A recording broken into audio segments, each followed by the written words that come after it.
പ്രിയപ്പെട്ട സമാദരണീയരായ വേദിയിലെ പ്രഗത്ഭരായ വ്യക്തിത്വങ്ങളെ, അതിലേറെ പ്രിയങ്കരായ വിദ്യാർത്ഥി സുഹൃത്തുക്കൾ, നമ്മൾ സമീർ സാറിൻ്റെ PSC കുറിച്ചുള്ള അദ്ദേഹത്തിൻ്റെ അറിവ് ഷെയർ ചെയ്യാൻ വേണ്ടി കാത്തു നിൽക്കുകയാണ്. നീഡ് എന്താണെന്ന് നിങ്ങൾക്ക് പരിചയപ്പെടുത്തിയിട്ടുണ്ട് സ്വാഗത പ്രസംഗത്തിലും അധ്യക്ഷ പ്രസംഗത്തിലുമൊക്കെ.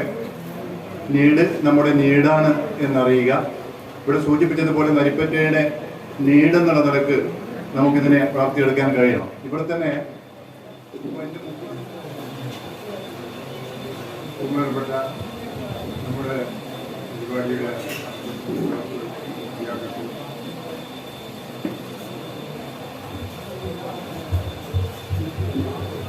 ബഹുമാനപ്പെട്ട അധ്യക്ഷൻ ബഹുമാനപ്പെട്ട യോഗാധ്യക്ഷൻ സലീം സാർ, എൻ്റെ പ്രിയപ്പെട്ട സുഹൃത്തും നല്ലൊരു ഗായകൻ കൂടിയായ സലീം സാർ, ഒരു പാട്ട് നമുക്ക് പോകുന്നതിന് കേൾക്കണം. അതോടൊപ്പം ഇവിടെ എത്തിയ എൻ്റെ മറ്റൊരു സുഹൃത്തും ഞാൻ അഭിമാനപൂർവ്വം പറയാൻ ആഗ്രഹിക്കുന്ന ലിയാഖത്ത് സാർ, ഞാൻ വളരെ സ്നേഹത്തോടെ ആദരവോടെ കാണുന്ന മറ്റൊരു സുഹൃത്ത് ഫുആദ്, അതോടൊപ്പം വളരെ ചെറിയ വാക്കുകളിൽ വലിയ കാര്യങ്ങൾ പറഞ്ഞ മഹല്ല് പ്രസിഡന്റ്, അതോടൊപ്പം ഇവിടെ എൻ്റെ സുഹൃത്തുക്കളായിട്ടുള്ള ഒരുപാട് അധ്യാപകരുണ്ട്. വളരെ സന്തോഷമുണ്ട് ഇവിടെ നിൽക്കുമ്പോൾ. ഞാനിപ്പോൾ ഇങ്ങനെ ആലോചിക്കുകയാണ്, വലിയൊരു ഞാൻ വല്ലാതെ മോട്ടിവേറ്റായി. നിങ്ങളായൊന്നും ഞാൻ അറിയില്ല. പ്രത്യേകിച്ച് രണ്ട് മൂന്ന് പ്രസംഗങ്ങളുണ്ട്. ഒന്ന് ആദ്യം സലീം സാറിന്റെ പ്രസംഗം. ലിയാഖ് സാർ അങ്ങ് പ്രസംഗിച്ചു അല്ലേ, ഉദ്ഘാടനം ചെയ്യല്ലേ ചെയ്തത്. നിങ്ങളെ മുഴുവൻ മോട്ടിവേറ്റ് ചെയ്തുകൊണ്ട് പ്രസംഗിച്ച് കഴിഞ്ഞു. അതോടൊപ്പം ഫുആദിന്റെ പ്രസൻസ്, ജാഫർ മാഷ കുടുംബത്തെ പറ്റി പറഞ്ഞപ്പോഴൊക്കെ ഞാൻ ശരിക്ക് വന്നത് നന്നായി എന്ന് തോന്നാണല്ലോ. ഒരു സ്ഥലത്ത് വന്നത് നന്നായി. എൻ്റെ മനസ്സിലുള്ള ഇപ്പോഴെന്ന് ഒരു ഇത് വന്നത് അടുത്ത KS പിടിക്കണം എന്നാണ്. IAS എന്തായാലും എഴുതാൻ പറ്റില്ല, പക്ഷെ ഞങ്ങൾക്കൊരു KS ഉണ്ട്, അത് അടുത്തത് പിടിക്കണമെന്ന് ഒരു നിയ്യത്താണ് എൻ്റെ മനസ്സിൽ ഉണ്ടായിരുന്നത്. അപ്പൊ ഞാൻ നിങ്ങളെ ആലോചിക്കുകയാണ്, നിങ്ങളിൽ പലരും നിങ്ങളുടെ കയ്യിൽ ഒരു പേനയും പേപ്പറൊക്കെ തന്നിട്ടല്ലേ, അതല്ലേ ഉണ്ടല്ലേ? പലരും ആലോചിക്കട്ടെ, എന്തിനാണ് ഈ സാധനം കൈ തന്നല്ലേ? എന്തെങ്കിലും അതിൽ എഴുതിയ ഒരാളൊന്ന് കൈപ്പൊക്കെയാണ്. ഇതുവരെ തന്ന പേനയും പേപ്പർ വെച്ച് എന്തെങ്കിലും അത് എഴുതി ആരെങ്കിലും കൈപ്പൊക്കെയാണ്? ആരുമില്ലല്ലേ? അതായത് നിങ്ങൾ വിചാരിക്കുന്നത് എന്തോ ഇതിൽ എഴുതാൻ പറയും അല്ലെ? എല്ലാ സംഘാടകർ എപ്പോഴെങ്കിലും ഇതിലെന്തോ എഴുതാൻ പറയുന്നുള്ള ധാരണയൊക്കെയല്ലേ അല്ലേ? ചിലരൊക്കെ ചുറ്റിപ്പിടിച്ചാണ് ഇതെന്തിനാ തന്നെന്ന് ആലോചിക്കുന്ന ഒരാൾക്കാരല്ലേ? എന്തിനാ ഒരു പേനയും പേപ്പറൊക്കെ? ഇത് പ്രസംഗം കേട്ടങ്ങ് പോയാൽ പോലെ അല്ലേ? അപ്പൊ അവിടെ ലിയാഖ് സാറ് ഞാൻ പരിചയപ്പെടുന്നത് JNU വെച്ചിട്ടാണ്. മണിമേലിലെ ലിയാഖ് സാറെ ഞാൻ പരിചയപ്പെടുന്നത് JNU വെച്ചിട്ടാണ്. ഒരു അവസരം കിട്ടി JNU എത്താൻ. അപ്പോഴാണ് JNUയുടെ ക്യാമ്പസ് കണ്ടപ്പോഴാണ് എനിക്ക് അതിൻ്റെ ഒരു കേരളത്തിന്റെ ക്യാമ്പസുകളും JNU ക്യാമ്പസും കണ്ടൊരു ഇത് വന്നത്.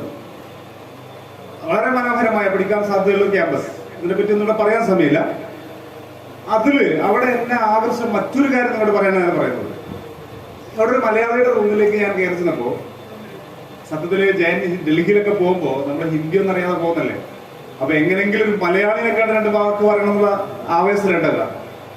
ഒരു മലയാളിയുടെ റൂമിലേക്ക് കയറി ചെല്ലാൻ നോക്കുമ്പോൾ അവന്റെ ഡോറിൽ അവനൊരു വാക്ക് എഴുതി വെച്ചിരിക്കുന്നു. അതാണ് എന്നെ ആകർഷിച്ചത്. You can take only 5 minutes എന്നാണ് എഴുതി വെച്ചിരിക്കുന്നത്. You can take only. നമ്മളെ റൂമിലേക്ക് കടന്നു ചെല്ലുമ്പോൾ അവന്റെ ഡോറിന്റെ മുകളിൽ ഒരു സ്റ്റിക്കർ ഒട്ടിച്ചിരിക്കുകയാണ്, you can take only 5 minutes. ഞാൻ അത്ഭുതപ്പെട്ടു, എന്താണ് നീ വന്നാൽ 5 minute എടുക്കാവുന്നതാണ്. അപ്പൊ ഞാനങ്ങനെ കയറി ചെന്നപ്പോൾ അവന്റെ പഠന ഓരോ കുട്ടിക്ക് അവിടെ ഓരോ റൂം കിട്ടുന്നതാണ് JNUവിന്റെ പ്രത്യേകത. അവന്റെ പഠന മേശക്കിന്റെ മുകളിൽ വലിയൊരു പോസ്റ്റർ ഒട്ടിച്ചിരിക്കുകയാണ്. ആ പോസ്റ്ററില് ഫസ്റ്റില് റെഡ് ഇംഗ്ലീഷ് എഴുതിച്ചിരുന്നത്, after 5 years I will be an IAS officer. After 5 years I will be an IAS officer. തൊട്ട് താഴെ after 3 years I will complete my PhD degree. ഇങ്ങനെ 1 by 1 ആയി ഡിഫറെന്റ് കളറുകളിൽ എഴുതിയിരിക്കുന്ന പോസ്റ്റർ കണ്ടപ്പോൾ എനിക്ക് കാര്യം മനസ്സിലായി എന്താന്നുള്ളത്. അവൻ വാതിൽ എഴുതിച്ചെന്താണ്, you can take only 5 minutes. അതായത് എന്റെ സമയം കണ്ട അണ്ടനും അടപടനും കയറി വന്ന് ചെലവഴിക്കാനുള്ളതല്ല അല്ലേ? അപ്പൊ ഞാൻ ഇവനോട് പറഞ്ഞപ്പോ അവനോട് ചോദിച്ചു, അവൻ പറഞ്ഞു സുഹൃത്തുക്കൾ വന്നാൽ എന്ത് ചെയ്യും? സംസാരിച്ചിരിക്കും. സംസാരിച്ചിട്ട് എന്റെ സമയം പോയി പോകും. അതുകൊണ്ടാണ് ഞാൻ എഴുതി വെച്ചത്. അപ്പൊ കാണുന്നവർക്ക് മനസ്സിലാവുമല്ലോ സമയം ചിലവഴിക്കരുത്. അപ്പൊ 24 മണിക്കൂറിൽ ഒരു 5 മിനിറ്റ് ചെറിയ സമയമല്ല ഞാൻ ചോദിച്ചപ്പോ അവൻ പറഞ്ഞു, അവൻ പ്രിപ്പയർ ചെയ്ത സമയമൊക്കെ കേട്ടപ്പോൾ ഞാൻ ഞെട്ടിപ്പോയി. അപ്പൊ നമുക്ക് പറയാൻ പറ്റണം, നമ്മുടെ സമയം അപഹരിക്കുന്നതിനോട് നമുക്ക് സ്വയം പറയാൻ പറ്റണം, U can take only 5 minutes അല്ലേ? നമ്മളിങ്ങനെ വീട്ടിൽ നിന്ന് ഇങ്ങനെ എന്തോ ലക്ഷ്യത്തിന് വേണ്ടി പഠിക്കുമ്പോ നിങ്ങളുടെ തൊട്ടടുത്തുനിന്ന് നിങ്ങളുടെ സുഹൃത്ത് നിങ്ങളുടെ വീട്ടിലേക്ക് കയറി വരുമ്പോ നിങ്ങൾ ആലോചിച്ചു, U can take only 5 minutes എന്ന് പറഞ്ഞാൽ കഥ കഴിയും അല്ലേ? നീ വന്നത് നന്നായി. ചിലപ്പോ വീട്ടിൽ നിങ്ങൾ പറയുമ്പോഴേ നീ വന്നത് നന്നായി എന്നൊക്കെ നമ്മുടെ അവിടെ പറയുന്നുണ്ടാവും അല്ലേ? അപ്പൊ ഞാൻ ലിയാഖത്ത് സാറിനെ പരിചയപ്പെട്ടപ്പോൾ മനസ്സിൽ ഒത്തിരി സാധനം പറഞ്ഞു. അതേപോലെ ഫുആദ് നിങ്ങളൊപ്പം ഇരിക്കുന്നുണ്ട് അല്ലേ? ഈ ഫുആദിനെ നിങ്ങൾ ആരെങ്കിലും ഉപയോഗപ്പെടുത്തിയിട്ടുണ്ടോ? എനിക്ക് നമ്മൾ നേരിട്ട് പ്രയാകണം അല്ലേ? നേരിട്ട് പ്രയാകണം. പക്ഷെ ഞങ്ങൾ സുഹൃത്തുക്കളാണ്, ഓൺലൈൻ സുഹൃത്തുക്കളാണ്. അത് മാത്രമല്ല, ഫുആദ് ഇങ്ങനെ ഒരു പ്രിലിമിനറി മെയിൻ എക്സാം എഴുതി എന്ന് പറഞ്ഞാൽ ഞാൻ ചെയ്തത് ഓൺലൈനിൽ ഒരു ദിവസം ഞാൻ എന്റെ പഞ്ചായത്തിൽ ഇതേപോലെ സെലക്ട് ചെയ്ത 8ാം ക്ലാസ് സെലക്ട് ചെയ്ത ഒരു 40 കുട്ടികൾ. ആ കുട്ടികൾ ഈ വർഷം SSLC എത്തിയിട്ടുണ്ട്. കഴിഞ്ഞ വർഷമാണത് അല്ലേ? കഴിഞ്ഞ വർഷം ഞാൻ വെറുതെ ഒരു ചെലവില്ലാതെ ഫുആദിനെ വിളിച്ചു പറഞ്ഞു, ഒരു പരിചയമില്ല, ഞാൻ വേറെ രീതിയിൽ പരിചയപ്പെടുത്തി. വാപ്പാനറിയാം, കാസിമാഷ് അറിയാം, അങ്ങനെയൊക്കെ പരിചയപ്പെടുത്തിയിട്ട് ഫുആദിനോട് പറഞ്ഞു 1/2 മണിക്കൂർ എനിക്ക് വേണം. ആ 1/2 മണിക്കൂർ ഫുആദ് ആ കുട്ടികളായിട്ട് സംവദിച്ചു. ഫുആദിന്റെ വിനയം കൊണ്ട് എനിക്കൊന്നും പറയാൻ പറ്റില്ല എന്നൊക്കെ പറഞ്ഞു നോക്കി. പക്ഷെ ഞാൻ സമ്മതിച്ചില്ല. 1/2 മണിക്കൂറെങ്കിലും സാന്നിധ്യം മതി, സംസാരിച്ചാൽ മതി എന്ന് പറഞ്ഞാൽ സംസാരിച്ചു. ഞാൻ ചോദിച്ചത്, നിങ്ങൾ ആരെങ്കിലും ഇത് ഉപയോഗപ്പെടുത്തിയിട്ടുണ്ടോ? നിങ്ങളുടെ തൊട്ടടുത്താണ്, ഞങ്ങളുടെ ബോർഡറാണ്, മറ്റൊന്നൊക്കെ പറയണല്ലോ. ഇത് വലിയ സംഭവമാണ് അല്ലെ? ഒരു മെയിൻ എക്സാം ഇന്റർവ്യൂ നടത്തുന്ന വലിയ സംഭവമാണ്. നാളെ IAS കിട്ടിയിട്ട് ഫുആദ് ഇവിടെ വരുമ്പോ ഇങ്ങനെയല്ല ഫുആദ് വരിക ആണോ? ഇങ്ങനെ വരുക. അങ്ങനെ വരട്ടെ എന്ന് നമുക്ക് പ്രാർത്ഥിക്കാം അല്ലെ? അങ്ങനെ വരട്ടെ ഫുആദ് നമ്മുടെ അടുത്ത ക്യാമ്പിലേക്ക്. ഫുആദ് അങ്ങനെ വരണം എന്ന് നിങ്ങളിപ്പോ ടാപ്പ് ചെയ്തില്ലേ? ഒന്നുകൂടി ടാപ്പ് ചെയ്താണ്. എന്റെ ഒന്ന് സൗണ്ട് കൂടും. ഞാൻ എന്റെ കൈ പൊക്കുന്നതിന് സൗണ്ട് കൂടും കേട്ടോ. ഓക്കെ, കൂടി വരട്ടെ.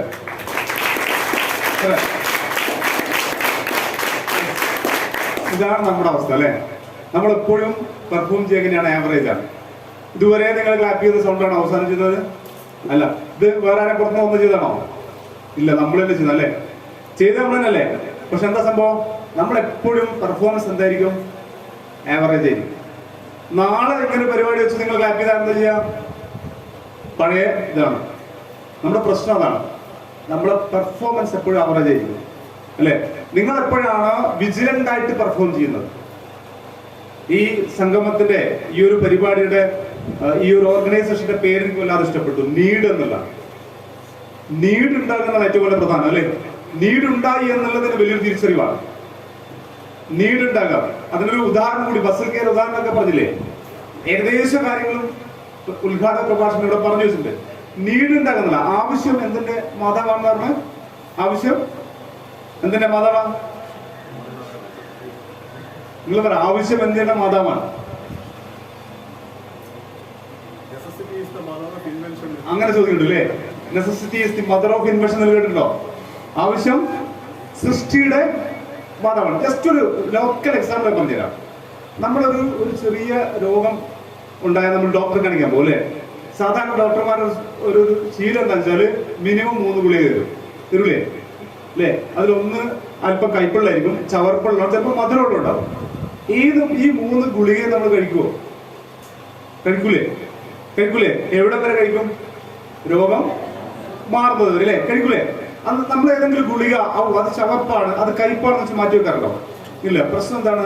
നമുക്ക് അവിടെ ഒരു ആവശ്യമുണ്ട്. എന്താണ്? ഒരു ആവശ്യമുണ്ട് അല്ലേ? അതാണ് ആവശ്യം സൃഷ്ടിയുടെ മാതാവ് തന്നെ. ഇനി അതേ ചോദ്യം, നിങ്ങൾക്കൊരു ആവശ്യമുണ്ട്. നിങ്ങളിപ്പോ പഠിക്കുന്ന ഒരു സബ്ജക്റ്റില് PSC കോച്ചിങ് വെച്ചോ. PSCയിൽ നേരത്തെ പറഞ്ഞ കുറെ സബ്ജക്റ്റുകളുണ്ട്. ചില സബ്ജക്ട് നമുക്ക് ഇഷ്ടമില്ലാത്ത സബ്ജക്ട് നമ്മൾ മാറ്റി വെച്ചാൽ എങ്ങനെ ഉണ്ടാവും? ഇതേപോലെ തന്നെയാണ് അല്ലെ?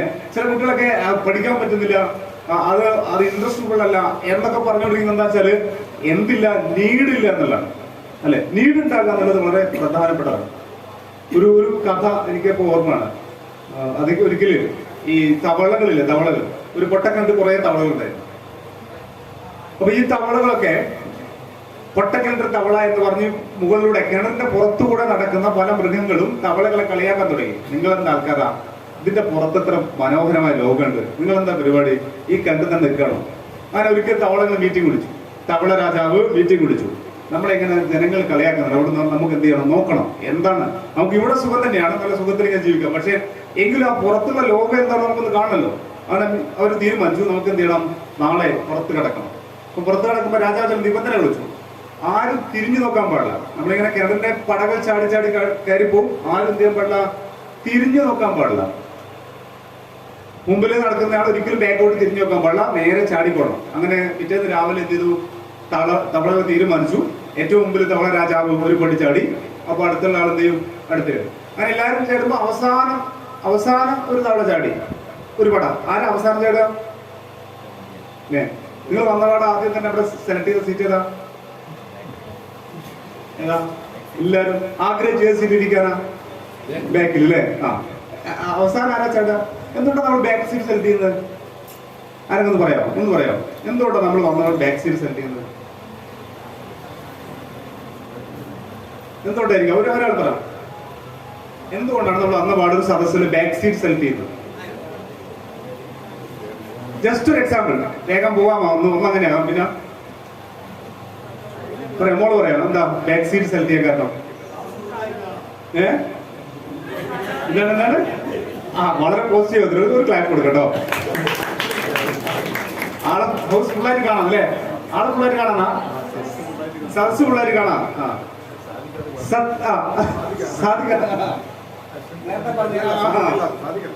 അല്ല, നിങ്ങളെ പേരെന്താ? ഐവൻ. നിങ്ങളെന്താ ഡിഗ്രി ചെയ്യുന്നു? സദസ് പിള്ളേർ കാണാം. വളരെ പോസിറ്റീവായിട്ട് പറഞ്ഞതാണ് കേട്ടോ. ശരിക്കും എന്താ ഒരാൾ പറ, അതാണോ? നീ അബദ്ധത്തിന് മുമ്പിൽപ്പെട്ടല്ലേ? അല്ലെ വന്നിരുന്നാണോ? ബാക്ക് സീറ്റില്ലാത്തോണ്ടല്ലേ? അതെന്തോട്ടാ മുമ്പിലിരിക്കാത്ത? ലാസ്റ്റിൽ വന്നല്ല, ഫസ്റ്റിലാ വന്നെങ്കിൽ മുമ്പിലിരിക്കുവോ? എന്തുകൊണ്ട്? നമ്മളെ കാണാതിരിക്കാൻ വേണ്ടി. ഗുഡ്. നമ്മൾ സംസാരിച്ചാൽ കാണാതിരിക്കാൻ വേണ്ടി. ഒന്ന്. ആ, ഓക്കെ, ഗുഡ്. നീയോ? എന്താ അഭിപ്രായം എന്താ? നീ മുമ്പിൽ വന്നിരുന്നാണോ മോള്? മുമ്പിൽ വന്നിരുന്നതാണോ? ഇവിടെ തന്നെ ഇരുന്നാണ്? Okay, good. സാറേ ഒരു ക്ലാസ് കൊടുക്കാം. ഇവിടെ നീ മുമ്പിൽ വന്നിരുന്നാണോ? അല്ലല്ലോ, കുടുങ്ങിയതല്ലേ? ആ, എന്താ കാരണം? ഇരിക്കാത്തതിന്റെ കാരണം എന്താ? ഞാനൊരു അധ്യാപകനാണ്, പ്ലസ് 2 പഠിക്കുന്ന അധ്യാപകനാണ്, എനിക്കറിയാം അല്ലെ? നമ്മളൊരു സിസ്റ്റം എന്ന് വെച്ചില്ലെങ്കിൽ എല്ലാ 60 ആളും ഒരു ബെഞ്ചിൽ പോയിരുന്നത് അല്ലേ? വേറെ കാര്യം ഉണ്ടോ? കലാം പറഞ്ഞിട്ടുണ്ട്, ബാക്ക് ബെഞ്ചിലുള്ളവരിലാണ് നിങ്ങൾ വലിയ ആളുകളെ കാണുന്നല്ലേ? അത് ഫിലോസഫി എടുക്കട്ടെ. അതിന്റെ മുമ്പ് അഭിപ്രായം എന്താ? മുമ്പിൽ ഇരിക്കാത്തതിന്റെ അഭിപ്രായം എന്താ? മുമ്പിൽ ഇരിക്കുമ്പോഴുള്ള പ്രശ്നം എന്താ? മുമ്പിൽ ഇരിക്കുമ്പോൾ നമ്മളോട് പലതും നമ്മൾ ഉത്തരം പറയേണ്ടി വരും അല്ലേ? ചില ചോദ്യങ്ങൾ എന്നെ ചോദിച്ചു, എന്നെ ചിലപ്പോൾ നോക്കി പറഞ്ഞു കളയും അല്ലേ? അഥവാ ചോദിച്ചാൽ കോൺഫിഡൻസ് ഇല്ലായ്മയാണ് അല്ലേ? സത്യം എന്താണ്? ആത്മവിശ്വാസം കുറവാണ്. ആത്മവിശ്വാസം ഇല്ലാത്ത ഒരാളും വിജയിക്കില്ല. സത്യമാണ്. ആത്മവിശ്വാസം ഇല്ലാത്ത ഒരാൾക്കും വിജയിക്കാൻ പറ്റില്ല എന്നുള്ള ഉറപ്പാണ്. നിങ്ങൾ ആദ്യം ഉണ്ടാക്കുന്ന സാധനമാണ് ആത്മവിശ്വാസം. ആ ഒരു ആത്മവിശ്വാസം തരാൻ വേണ്ടിയിട്ടാണ് നീഡിന്റെ ശ്രമം എന്നുള്ളത്. അപ്പൊ തവളകൾ ചാടി ഏറ്റവും അവസാനം കയറിയതാണ്. അവസാനം കയറിയത് ഒരു മടിയനായ തവളയാണ്. ഇവൻ 2 പട കയറുമ്പോൾ തന്നെ അവർക്ക് എന്തായി മടി തുടങ്ങി. എത്ര സുന്ദരമായിട്ട് ആ വെള്ളത്തിൽ ഇങ്ങനെ പടർത്തി കളിച്ചാൽ വെറുതെ എന്തിനാ ഇങ്ങനെ അധ്വാനിക്കാൻ പോകുന്നത്? ഇപ്പം ആരോടും തിരിഞ്ഞു നോക്കുന്ന പറഞ്ഞിട്ട് അവസാനം തവള തിരിഞ്ഞ് ചാടി വെള്ളത്തിലേക്ക്. ബ്ലൂം, വെള്ളത്തിൽ സൗണ്ട് വന്നു അല്ലേ? ആരും തിരിഞ്ഞു നോക്കിയില്ല. തൊട്ടടുത്തുള്ള ആൾക്ക് മനസ്സിലായി ഏതോ ഒരു ചങ്ങായി ഇതിലുണ്ട്, ചാടിയിട്ടുണ്ട്. ഓനും ഇങ്ങനെ ഇടങ്ങാറായി നിൽക്കുക. രാജാവ് വിളിച്ചോണ്ട് മാത്രം പോന്നല്ലേ? ഇവനെന്ത് ചെയ്തു? ഇവനും ചാടി. അപ്പോ അടുത്ത തവള കേട്ടു ബ്ലൂം സൗണ്ട് കേട്ട് അങ്ങനെ ഓരോരുത്തർ വെള്ളത്തിലേക്ക് ചാടി. സുഖത്തിൽ വെള്ളത്തിന് വന്നു. അവസാനം കേറിയപ്പോ ഒരു തവള മാത്രം കരയെത്തി. ഒരു തവള മാത്രം കരയെത്തി. രാജാവ് അടക്കം ചാടി. കാരണം എല്ലാവരും പോയി ഞാൻ പോയിട്ടുണ്ടാ. പക്ഷെ ഒരു തവള മാത്രം കരക്കെത്തി. എന്തുകൊണ്ടായിരിക്കും? നിങ്ങളോടാ ചോദ്യം.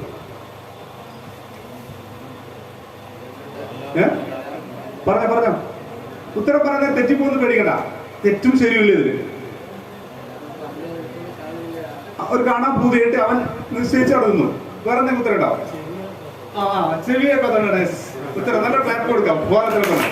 അത് ആ തവളക്ക് ചെവി കേട്ടില്ലായിരുന്നു. എല്ലാരും ചാടിയത് ആര് കേട്ടില്ല? തവള കേട്ടില്ല. നിങ്ങളോട് എനിക്ക് പറയാനുള്ളത്, നിങ്ങൾ ഇന്നു മുതൽ ചെവിയിൽ പഞ്ഞി വെക്കണം. എന്തിനാണ്? നിങ്ങളുടെ പിറകോട്ട് വലിക്കാൻ ഒരുപാട് ആളുണ്ടാവാം. നിങ്ങളുടെ മുന്നോട്ട് ചാടിക്കൊന്ന് പറയാൻ വളരെ ചിലപ്പോ നീടുണ്ടാവായിരിക്കാവും, ബാക്കി ആരും ഉണ്ടാവില്ല. എന്തായി മോളെ പഠിച്ചിട്ടില്ലേ, ഇത്ര കാലായി പോയിട്ട് നോക്കില്ലേ. കഴിഞ്ഞ ദിവസം പിന്നെ CA കിട്ടിയ കഴിഞ്ഞ വർഷം CA കിട്ടിയ ഒരു കുട്ടിയെ ആദരിക്കുന്ന ഒരു ചടങ്ങിൽ ഇങ്ങനെ ഒരു അവസരം എനിക്കും കിട്ടി.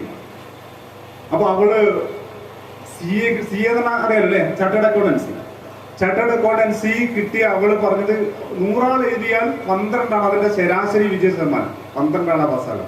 അത്രയും ഹാർഡ് വർക്ക് ചെയ്തിട്ടുള്ള സാധനമാണ് CA ട്രൈ ചെയ്യുന്ന ആരെങ്കിലും ഉണ്ടോ? ഇതിലുണ്ടോ?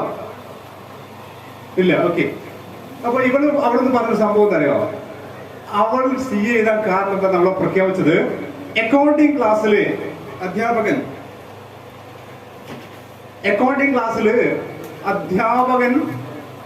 അക്കൗണ്ടിങ് അറിയില്ല എന്ന് പറഞ്ഞതിൽ വാശി പിടിച്ചിട്ടാണ്. അവളെ +2 അക്കൗണ്ടിങ് ക്ലാസ്സിൽ അധ്യാപകൻ അക്കൗണ്ടിങ് അറിയില്ല, ഏതോ ഒരു പ്രോബ്ലം തെറ്റിയതിന് അക്കൗണ്ടിങ് നിനക്ക് അറിയില്ല എന്ന് പറഞ്ഞതിൽ വാശി പിടിച്ച് CA-കാരിയായിരുന്നതാണ്. ഇതോടൊപ്പം ഞാൻ ഒരു കഥ കൂടി, ഒരു സംഭവം കൂടി ഇങ്ങോട്ട് പറയാം, എന്നിട്ട് ഞാൻ ഇതിലേക്ക് കിടക്കാം. ഞാനിപ്പോ അടുത്ത് ഫേസ്ബുക്കിൽ ഒരു പോസ്റ്റ് ഉണ്ടായിരുന്നു, നിങ്ങൾ കണ്ടോന്നറിയില്ല, പലരും കണ്ടിട്ടത്. അതെന്റെ ഒരു സ്വന്തം സിസ്റ്ററെ പറ്റിയായിരുന്നു. ഇപ്പം നമ്മുടെ ലിയാഖ് സാറ് പറഞ്ഞപ്പോൾ എനിക്കത് കൃത്യമായിട്ട് ഓർമ്മ വന്നു. ലിയാഖ് സാറ് ഈജിപ്തിൽ വർക്ക് ചെയ്യുന്നല്ലേ. ഈജിപ്തിലെ ഒരു കവിയെ ആധാരമാക്കി അറബി സാഹിത്യത്തിൽ ഡോക്ടറേറ്റ് നേടുകയാണ് അവൾ ചെയ്തത്. അപ്പൊ എല്ലാവരും ഡോക്ടറേറ്റ് ഇടുന്നില്ലേ? എന്താണ് അവളുടെ ഡോക്ടറേറ്റിന്റെ പ്രത്യേകത? ആ പ്രത്യേകത നിങ്ങൾ അറിയേണ്ടത്. നമ്മൾ 3ാം ക്ലാസ് പഠിക്കുമ്പോൾ, LP സ്കൂൾ പഠിക്കുമ്പോൾ, അവൾ ഒരു സുപ്രഭാതത്തിൽ എന്ത് വരികയാണ്, അവൾക്ക് പനി വന്ന് കാലും കൈയൊക്കെ തളർന്നു പോവാണ്, പോളിയോ ബാധിക്കുക. പിന്നീട് LP സ്കൂളിൽ എങ്ങനെയോ കട്ടിച്ച് വീടിന്റെ അടുത്ത് അവിടെ 4ാം ക്ലാസ് വരെ സ്കൂളിൽ പോയി. അതിനുശേഷം 6 കിലോമീറ്റർ ദൂരെയുള്ള സ്കൂളിൽ UP സ്കൂൾ അവർക്ക് പോകാൻ പറ്റിയില്ല. അന്ന് എന്റെ നാട് തന്നെ വേളം പഞ്ചായത്താണ്, വളരെ കുഗ്രാമമാണ്, നിങ്ങളെക്കാളൊക്കെ കുഗ്രാമായിരുന്നു. ഒരു വാഹന സൗകര്യം പോലില്ല. അവളെ സ്കൂളിൽ നിർത്തി, 4ാം ക്ലാസ്സിൽ സ്കൂളിൽ നിർത്തി. പഠനം തന്നെ ഉപേക്ഷിച്ചു. അവളുടെ തൊട്ടു മുന്നിലൂടെ പുതിയ പാവാടയും പുതിയ ബുക്കുമായിട്ടൊക്കെ കടന്നു പോകുന്ന കൂട്ടുകാരെ കാണുമ്പോൾ അവളിങ്ങനെ കണ്ണു നേരി വരുത്താൻ തുടങ്ങി. ഞാൻ മാത്രം ഇങ്ങനെ വീട്ടിൽ ഒറ്റക്കായി പോലോ അല്ലെ, എല്ലാവരും സിമ്പതിയോടെ അവളെ കണ്ടു അല്ലേ, പാവം എന്ന് പറഞ്ഞു. അങ്ങനെ സങ്കടപ്പെട്ട് കിടക്കുമ്പോ ഒരു ദിവസം തൊട്ടടുത്ത് വീട്ടിൽ ഒരു ട്യൂഷൻ ക്ലാസ്സിലേക്ക് പോവാണ്. ആ ട്യൂഷൻ ക്ലാസ്സിൽ മാഷ് തമാശ അവളോട് ചോദിച്ചു, പൂച്ചക്ക് എന്താണ് പൊന്നുരുക്കുന്ന എടുത്ത കാര്യം? പൂച്ചക്ക് എന്താണോ പൊന്നുരുക്കുന്ന എടുത്ത കാര്യം മനസ്സിലായില്ലേ? സ്കൂളിൽ പോകാത്ത നീ എന്തിനാണ് ട്യൂഷൻ വന്നതാ? അത് അവളുടെ സങ്കടത്തിൽ ഒരാണി കൂടി തറയ്ക്കുന്നതായിരുന്നു. ട്യൂഷൻ അവളെ നിർത്തി. അങ്ങനെ സങ്കടപ്പെട്ടിരിക്കെ അവൾക്ക് 17 വയസ്സ് വരെ അവളങ്ങനെ സങ്കടപ്പെട്ട് കിടന്നു. 17 വയസ്സിൽ ഓവർ ഏജ്ഡ് കാൻഡിഡേറ്റ്, അതായത് ഹൈസ്കൂൾ UP സ്കൂൾ പഠിക്കാതെ ഓവർ ഏജ്ഡ് കാൻഡിഡേറ്റ് ആയിട്ട് സ്വന്തം നാട്ടിൽ തുടങ്ങിയ, നാട് കുറച്ച് പുരോഗമിക്കാൻ തുടങ്ങിയില്ലേ, സ്വന്തം നാട്ടിൽ തുടങ്ങിയ ഒരു ചെറിയ ട്യൂഷൻ, ഇതേപോലുള്ള ട്യൂഷൻ സെന്ററിൽ തോറ്റ കുട്ടികളോട്, SLC തോറ്റ കുട്ടികളോട് ഇരുന്നിട്ട് പരീക്ഷ എഴുതി അവൾ ജസ്റ്റ് പാസ്സായി. ഓരോന്നിലും ജസ്റ്റ് പാസ്, ത്രെഷോൾഡ് മാർക്ക് വാങ്ങിയിട്ട് പാസ്സായി, ജസ്റ്റ് പാസ്. അപ്പോഴാണ് എനിക്ക് തോന്നുന്നത് എനിക്ക് പാസ്. മാത്രമല്ല ആ ക്ലാസ്സിൽ പാസ്സായത് അവൾ മാത്രമായിരുന്നു. അങ്ങനെ +2 പ്രിലിമിനറി അവൾ പോയി, കുറച്ചുകൂടെ ആവേശമായി. പ്രിലിമിനറി പോയിട്ട് അറബിക്കിലാണ്, പ്രിലിമിനറിക്ക് പോയിട്ട് 2nd ക്ലാസ് പാസ്സായി. അപ്പൊ അവൾ കുറച്ചുകൂടെ ആവേശമായി. ഡിഗ്രി പഠിച്ചു, ഇതേ ഒരു പ്രൈവറ്റ് സ്ഥാപനത്തിൽ പോയി ഡിഗ്രിക്ക് പഠിച്ചു. ഡിഗ്രിക്ക് പഠിക്കുമ്പോൾ അവൾക്ക് ഒന്നുകൂടെ ആവേശമായി. അവളുടെ മനസ്സിലൊരു ആഗ്രഹം ഉണ്ടായിരുന്നു, ഞാൻ ഇതുവരെ പ്രൈവറ്റ് ആയിട്ട് എല്ലാം പഠിച്ചു, എനിക്ക് PGക്ക് എന്ത് വേണം, റെഗുലർ കോളേജ് പഠിക്കണം എന്നൊരാഗ്രഹം അവളുടെ മനസ്സിൽ വന്നു. അതായത് Madappally college, CKG college, Brennen college, Farook college എന്നതുപോലെ. അപ്പൊ മനസ്സിൽ അവരൊരു ലക്ഷ്യം വെച്ചു, അത് പോരാ, എനിക്ക് ഫറൂഖ് കോളേജ് പഠിക്കണം, അറബി പഠിക്കാൻ അവിടെ. അങ്ങനെ ലക്ഷ്യം വെച്ച് അവൾ ഡിഗ്രിക്ക് പഠിക്കാൻ. എന്നിട്ട് ഡിഗ്രിക്ക് ഫസ്റ്റ് ക്ലാസ് വാങ്ങിയിട്ട് അവർ ഫറൂഖ് കോളേജിൽ എന്ത് ചെയ്യാണ്, ചേരുകയാണ്. ആ ഡിഗ്രി അവൾ പഠിക്കുന്ന സമയത്ത് ഞാൻ അന്ന് ഗൾഫിൽ പോയിട്ടുണ്ടായിരുന്നു. ഗൾഫിൽ പോയ സമയത്ത് ഞാൻ വെറുതെ അവളൊന്ന് മോട്ടിവേറ്റ് ചെയ്യാൻ ഒരു കത്ത് എഴുതി, ദീർഘമായ ഒരു കത്ത് എഴുതി. ആ ഒരു കത്തിൽ ഞാൻ പറഞ്ഞു, നീ ഫറൂഖ് കോളേജ് പഠിക്കണം, ഫറൂഖ് കോളേജ് പഠിക്കാൻ കഴിയട്ടെ, അതോടൊപ്പം PG മാത്രം ചെയ്താൽ പോരാ, അവിടെ നിന്ന് എന്ത് ചെയ്യണം, നെറ്റ് വാങ്ങണം, നെറ്റ് പോരാ, JRF വാങ്ങണം. JRF കേട്ടിട്ടുണ്ടെങ്കിൽ ജൂനിയർ റിസർച്ച് ഫെലോഷിപ്പ്, ഒരു മാസം 5 വർഷക്കാരും ഓരോ മാസവും 30,000 രൂപ നമ്മുടെ അക്കൗണ്ടിലേക്ക് വരും, കേന്ദ്ര ഗവൺമെന്റ് JRF. അത് കിട്ടട്ടെ എന്നൊക്കെ പറഞ്ഞിട്ട് ദീർഘമായ കത്ത് ചെയ്തു വെറുതെ ഡിഗ്രി പഠിക്കുന്ന സമയത്ത്. ഡിഗ്രി കഴിഞ്ഞ് അവൾ PG ഫറൂഖ് ചേർന്നു. നെറ്റ് എഴുതി, രണ്ടാമത്തെ വർഷം നെറ്റ് എഴുതി, അത് പൊട്ടിപ്പോയി, കിട്ടിയില്ല. രണ്ടാമത് എഴുതി, മൂന്നാമത്തതിൽ അവർക്ക് നെറ്റും JRF കിട്ടി. ഇങ്ങനെ 5 വർഷം കയറി ആ JRF കിട്ടിയ പിറ്റേന്ന് എനിക്ക് ഈ കത്ത് നിങ്ങൾ വെച്ചോളൂ, ഈ കത്ത് വെച്ചോളൂ, ഞാൻ JRF നേടിയിട്ടുണ്ട് എന്ന് പറഞ്ഞ് തിരിച്ചു വരുന്നു. അപ്പൊ ഞാൻ പറഞ്ഞ നീഡിന്റെ ഇതാണ്. അങ്ങനെ JRF നേടി അവൾ അവിടെ തന്നെ ഒരു അധ്യാപന കീഴിൽ 30,000 രൂപ കയ്യിലേക്ക് വാങ്ങിക്കൊണ്ട് ബാങ്കിലേക്ക് വന്നുകൊണ്ട് 18 ലക്ഷം രൂപ ഉണ്ടാവും ഏകദേശം. അങ്ങനെ കിട്ടിയ JRF കിട്ടിയ അത് വാങ്ങിക്കൊണ്ട് റിസർച്ച് നടത്തി. ഈ കഴിഞ്ഞ മാസം എന്താണെന്നത്, അവൾ ഡോക്ടർ എന്ന പേര് അവിടെ തൊട്ട് പറയും, ലിയാഖത്തിനെ പോലെ തന്നെ ഡോക്ടർ എന്ന പേര് കൂട്ടിച്ചേർത്തു. അപ്പോഴാണ് ഞാൻ ആ ഫേസ്ബുക്ക് പോസ്റ്റിൽ തന്നെ ഞാൻ പറഞ്ഞത്, ഈ അവസരം ഒന്നും കിട്ടാത്തവർ, പ്രതികൂലമായ സാഹചര്യങ്ങൾ എത്ര ഇതായിട്ടാണ് ഇവർ തള്ളി നീക്കുന്നത്. നമ്മൾ ആലോചിക്കേണ്ടത്, നമുക്ക് അത്രയും പ്രതികൂല സാഹചര്യങ്ങൾ ഇല്ലാത്തവരാണ് നമ്മൾ പലരും എന്നുള്ളതാണ്. അപ്പൊ ഈ നീഡ് ഇവിടെ ഈ വെക്കുന്ന ഈ ഒരു പ്രോഗ്രാം സാർത്ഥകമാകുന്നത് നിങ്ങളുടെ ഓരോ മനസ്സിൽ നിന്ന് വരുന്ന നീഡാണ്. നീഡുണ്ടെങ്കിൽ എന്തും നേടിയെടുക്കാൻ പറ്റും എന്നുള്ളതാണ് അത് നമ്മോട് പറയുന്നത്. അതുകൊണ്ട് തന്നെ ഈ ഒരു സംഗമം നിങ്ങളുടെ ജീവിതത്തിൽ വഴിത്തിരിവാണ്. കാരണം 28 ഡേറ്റ് അല്ലേ, 28 ഡിസംബർ 28. 3 ദിവസം കൂടി കഴിഞ്ഞാൽ എന്ത് വരും? ജനുവരി 1 വരും അല്ലേ. ജനുവരി 1 വന്നാൽ നിങ്ങളൊരു പുതിയ ഡയറി വാങ്ങോ? പുതിയ ഡയറിയിൽ ഡിസംബർ ഇപ്പോൾ തന്നെ പുതിയ ഡയറി വാങ്ങണം. ജനുവരി 1 മുതൽ എന്തൊക്കെ മാറ്റങ്ങളാണ് നിങ്ങളുടെ ലൈഫിൽ വരാൻ പോകുന്നത് നിങ്ങൾ തീരുമാനിച്ചിട്ടുണ്ട്. നിങ്ങളുടെ പേപ്പർ പെൻസിലും കയ്യിലില്ലേ? ഒന്നും എഴുതിയില്ലായിരുന്നവരെ ബ്ലാങ്ക് അല്ലേ നമ്മൾ എഴുതാൻ പോകണേ. എന്ത് എഴുതാൻ പോകുന്നത്? എഴുതി വെക്കുക. ഫസ്റ്റിൽ എഴുതേണ്ടത് ഇപ്പൊ ഇതില് പ്ലസ് വൺ പഠിക്കുന്നവരുടെ കൈവൊക്കെയാണ്. പ്ലസ് 1 പഠിക്കുന്നവർ okay. Plus 2, then first year degree first year, second year degree final year, degree കഴിഞ്ഞവർ. SSLC കാരല്ലോ ഉണ്ടോ? ഇല്ല. ഡിഗ്രി കഴിഞ്ഞവരെ PG ചെയ്യുന്നവരൊക്കെ ഉണ്ടല്ലോ അല്ലേ? യെസ്. വലിയൊരു ഏതായാലും നീഡ് വലിയൊരു സംഭവം. ഇത് ചരിത്രത്തിൽ എഴുതി ചേർക്കാൻ സാധ്യതയുണ്ട്. കാരണം ഈ ഒരു സംഘമായിരിക്കും ഭാവിയിൽ ഇവിടെ ഒരുപാട് പ്രഗത്ഭർ ഉയർന്നു വരാൻ കാരണം. ആ പേപ്പർ എടുത്തില്ലേ? നിങ്ങൾ ഫസ്റ്റിൽ എഴുതേണ്ടത് എന്തായിരിക്കും? ആഫ്റ്റർ 8 years നിങ്ങൾ ആരായിരിക്കും? 8 വർഷങ്ങൾക്ക് ശേഷം. അത് ഡിഗ്രിക്കാരോട് ഞാൻ പറഞ്ഞ 5 വർഷം എന്നല്ല, ഞാൻ പ്ലസ് 1കാരോട് ചോദിക്കുന്നത് 8 വർഷത്തിന് ശേഷം. ഡിഗ്രിക്കാർ എഴുതേണ്ടത് 5 വർഷത്തിന് ശേഷം ആരായിരിക്കും? 5 or 8, 5 or 8 നിങ്ങൾ ആരായിരിക്കും? നിങ്ങൾ അങ്ങനെ ഒന്നും തീരുമാനിച്ചിട്ടില്ല, എവിടെ തീരുമാനിച്ചില്ല തന്നെ കേട്ടോ. എനിക്ക് വേണ്ടി ഒരു സാധനം എഴുതി വെക്കണ്ട. നിങ്ങൾ തീരുമാനിച്ചിട്ടുണ്ടെങ്കിൽ മാത്രം എഴുതാം നിങ്ങൾ ആരായിരിക്കും.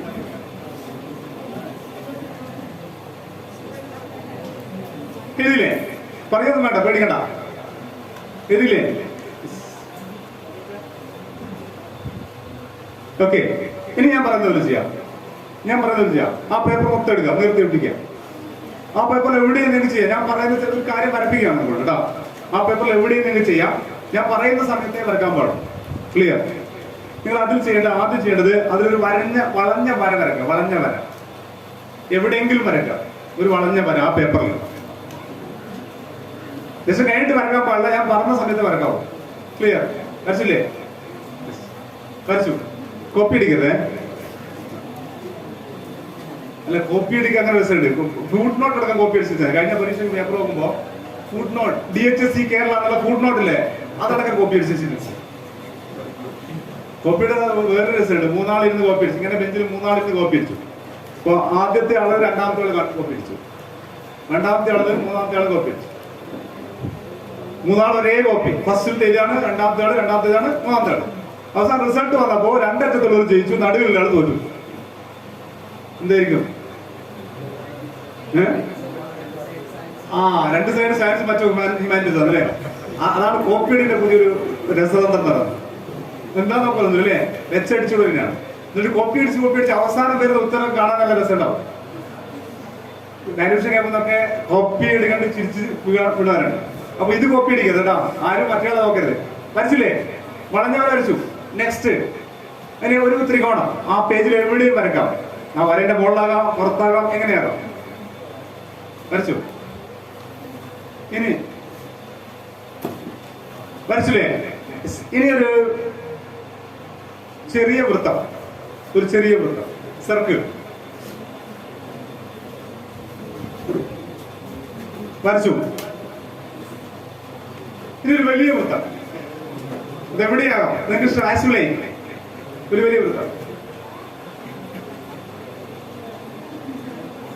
വരച്ചോ. ഇനി ഒരു ചെറിയ വൃത്തം കൂടി,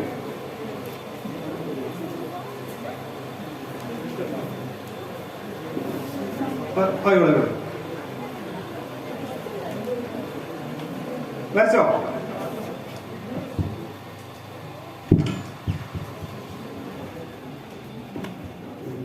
മനസ്സിലേ? നിർത്താം, ഇനി വരക്കരുത് കേട്ടോ. അതിങ്ങനെ കിട്ടിയവരൊക്കെ ഒന്ന് ഇടുക. അല്ല ഒന്ന് എഴുതിക്കാം, കാണിക്കാം. നല്ലൊരു ക്ലാപ്പ് കൊടുക്കും.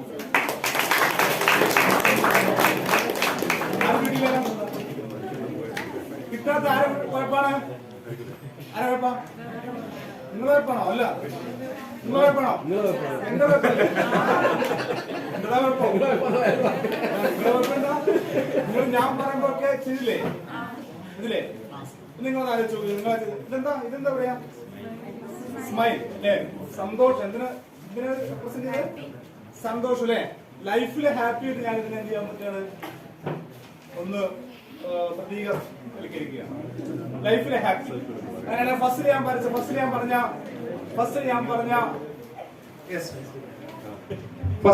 പറഞ്ഞ കേർവ്ഡ് ലൈൻ എന്താകാം? SSLC എന്ന് വിചാരിച്ചോ അല്ലേ? സെക്കൻഡ് ഞാൻ പറഞ്ഞ ട്രയാങ്കിൾ +2 ആയിക്കോട്ടെ. പിന്നീട് ഞാൻ പറഞ്ഞ സ്മോൾ സർക്കിൾ ഡിഗ്രി ആയിക്കോട്ടെ. പിന്നീട് ഞാൻ പറഞ്ഞ ബിഗ് സർക്കിൾ PG ആകട്ടെ. പിന്നീട് ഞാൻ പറഞ്ഞ ഒരു സർക്കിൾ കൂടി പറഞ്ഞു അല്ലെ, സ്മോൾ. അതെന്തെങ്കിലും എക്സ്ട്രാ നിങ്ങളുടെ ഒരു ക്വാളിഫിക്കേഷൻ ആട്ടെ, എനിത്തിങ്.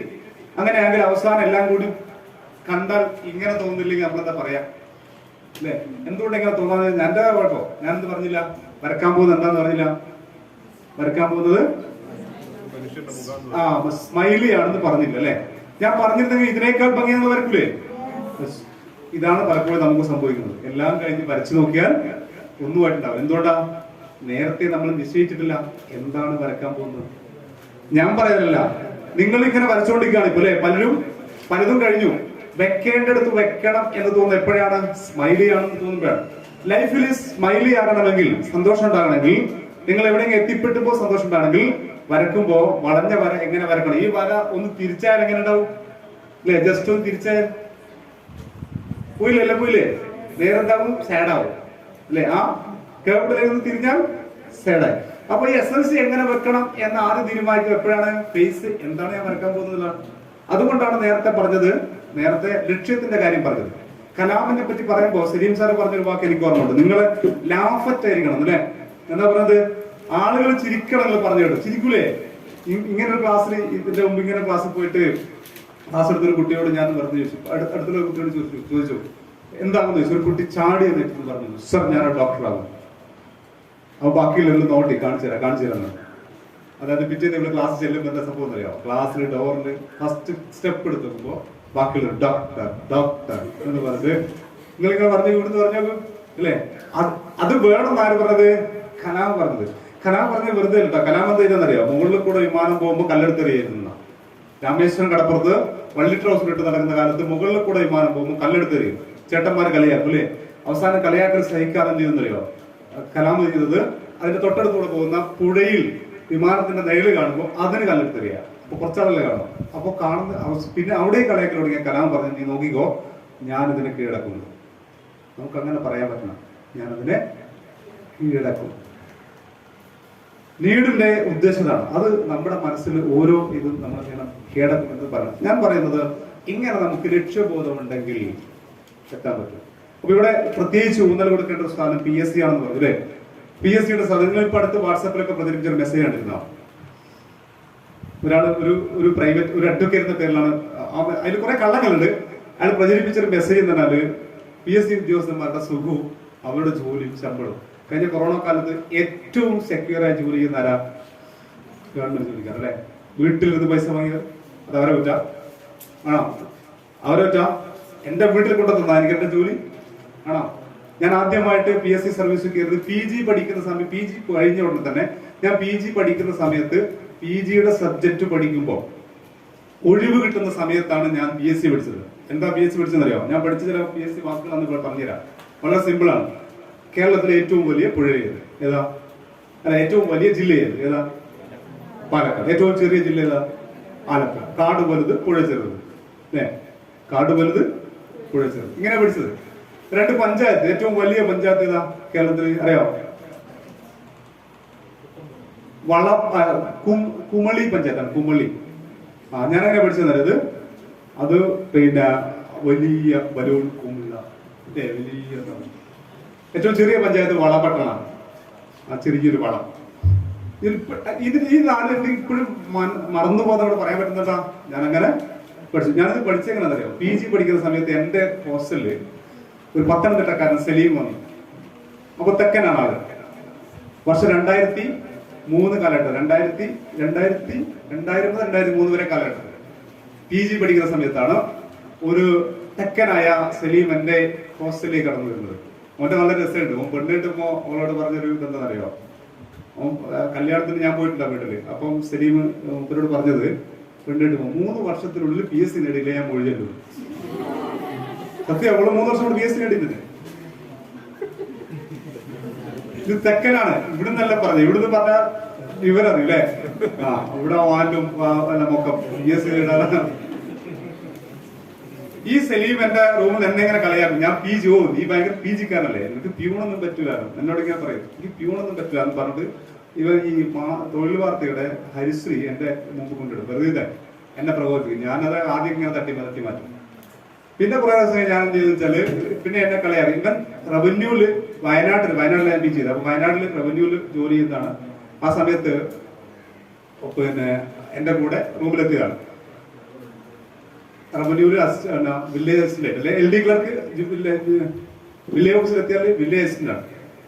അത് ആ സമയത്താണ് എന്റെ അടുത്ത് വന്നിട്ട്, എനിക്ക് പ്യൂണൊന്നും പറ്റില്ല, നീ ഭയങ്കര PG-ക്കാരനല്ലേ എന്നൊക്കെ പറഞ്ഞ ഇങ്ങനെ കളിയാക്കലുണ്ട്. അപ്പൊ പിന്നെ ഞാൻ വെറുതെ വായിച്ചു നോക്കി. ഇങ്ങനെ വായിക്കും. ഞാൻ എന്താ വെച്ചാല്, ഈ PG പഠിക്കുന്ന സമയത്ത് ബോറടിക്കുന്ന സമയം ഉണ്ടായിരുന്നു നമുക്ക്, അല്ലെ? നമ്മൾ ബോറടിക്കുമ്പോ എന്താ ചെയ്യാ? മൊബൈൽ അല്ലേ? മൊബൈൽ ഏത്? PUBG അല്ലേ? പിന്നെ PUBG-ക്ക് ബോറടിക്കുമ്പോ പിന്നെ നമ്മൾ എന്ത് ചെയ്യാ? പഠിക്കാൻ നോക്കും അല്ലെ? ഇപ്പൊ PUBG-ക്ക് എപ്പോഴാണ് നമുക്ക് ബോറടിക്കുന്നത്? ആ സമയത്താണ്. നിങ്ങളല്ല കേട്ടോ, ഞാൻ മൊത്തത്തിലുള്ള സംഭവം. നിങ്ങൾ അങ്ങനെയാണെന്ന് ഞാൻ തോന്നില്ല. ഫ്രീ ഫയർ, PUBG അല്ലേ? എന്നിട്ട് നേരെ നോക്കാൻ പോലും ബുദ്ധിമുട്ടായിട്ട് കുട്ടികൾ വന്നിട്ട് ഇപ്പൊ എന്റെ അടുത്ത് ഒരു കുട്ടിയെ കൊണ്ട് വന്നു. PUBG കളിച്ചിട്ട് അവന് നേരെ നോക്കാൻ പറ്റുന്നില്ല. അവനോട് കാര്യങ്ങൾ ചോദിക്കാൻ പോലും അവൻ ഇങ്ങനെ എന്നോട് സംസാരിക്കുന്നത്. മാത്രമല്ല, അവന്റെ പുതിയൊരു ഇതെന്താ വെച്ചാല്, റൂമിൽ ലൈറ്റ് ഇടാൻ പറ്റുന്നില്ല.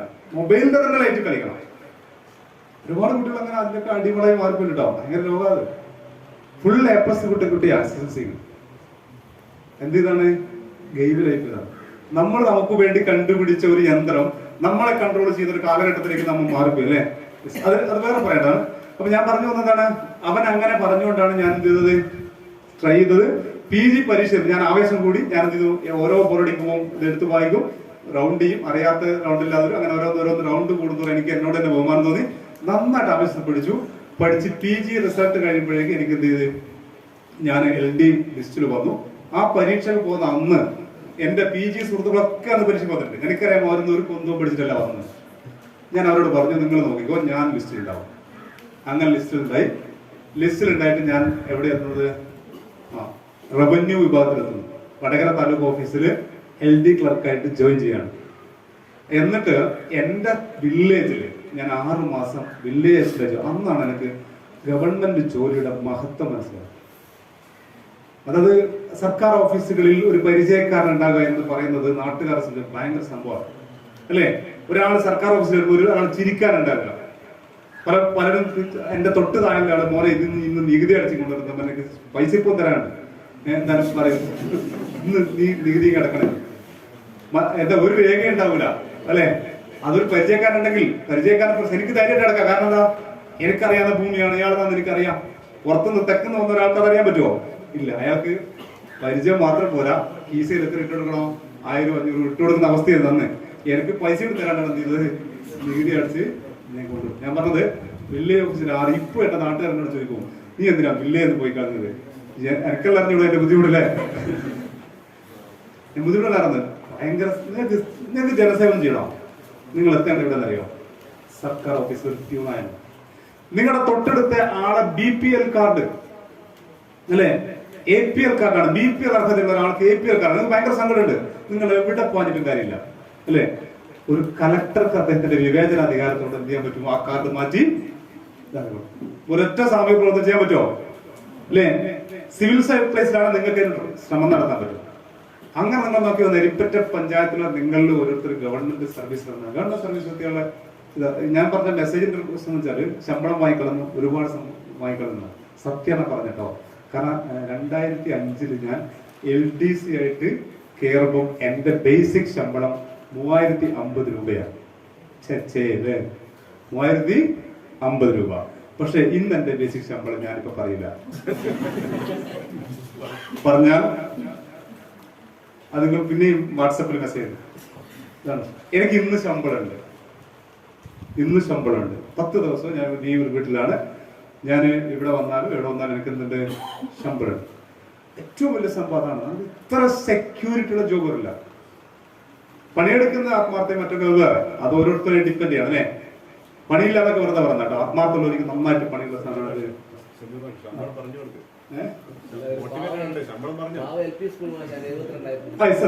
LP സ്കൂൾ ഭാഷ പറഞ്ഞ 72,000 രൂപ. ഹയർ സെക്കൻഡറിക്കാർ നേരത്തെ സലീം സാർ പറഞ്ഞില്ലേ, ലക്ഷങ്ങളൊക്കെയാണ്. ബേസിക് മാത്രം അതിന്റെ കൂടെ ഒരു സാധനം ഉണ്ട്, DA എന്നാ എനിക്ക് ഡിയർനെസ് എലമെന്റ്സ് എന്ന് പറയും. എന്ന് പറഞ്ഞാൽ അതായത് തക്കാളിക്ക് വില കൂടുമ്പോ പാവപ്പെട്ട സർക്കാർ ഉദ്യോഗസ്ഥർ എന്തായാലും ബുദ്ധിമുട്ടി പോയി വെച്ചിട്ട് അതിനനുസരിച്ച് എന്ത് ചെയ്യുന്നതാണ്? അലവൻസ് കൂട്ടണം. ഓരോ വർഷം 2 പ്രാവശ്യം DA കൂട്ടി കൂടും. അതായത് ബേസിക്കിന്റെ ഇത്ര ശതമാനം DA കൂടി ഉണ്ടാവും. HR ഹൗസ് റെന്റ് അലവൻസ് എന്നൊരു സാധനമുണ്ട്. അതായത് വീട്ടുവാടക. ഒരാളും വീടെടുത്ത് കൂടുന്നുണ്ടാവും, എന്തായാലും അവൻ എന്തിട്ട് വീട്ടുവാടക. അതിനേക്കാൾ പ്രധാനപ്പെട്ട സംഭവം എന്താ അറിയാം? ലീവുകളാണ്. നമ്മുടെ നാട്ടിൽ ഒരു പണിയെടുക്കുന്ന കച്ചവടക്കാരന്റെ അവസ്ഥ നല്ല പൈസ ഉണ്ടാവും.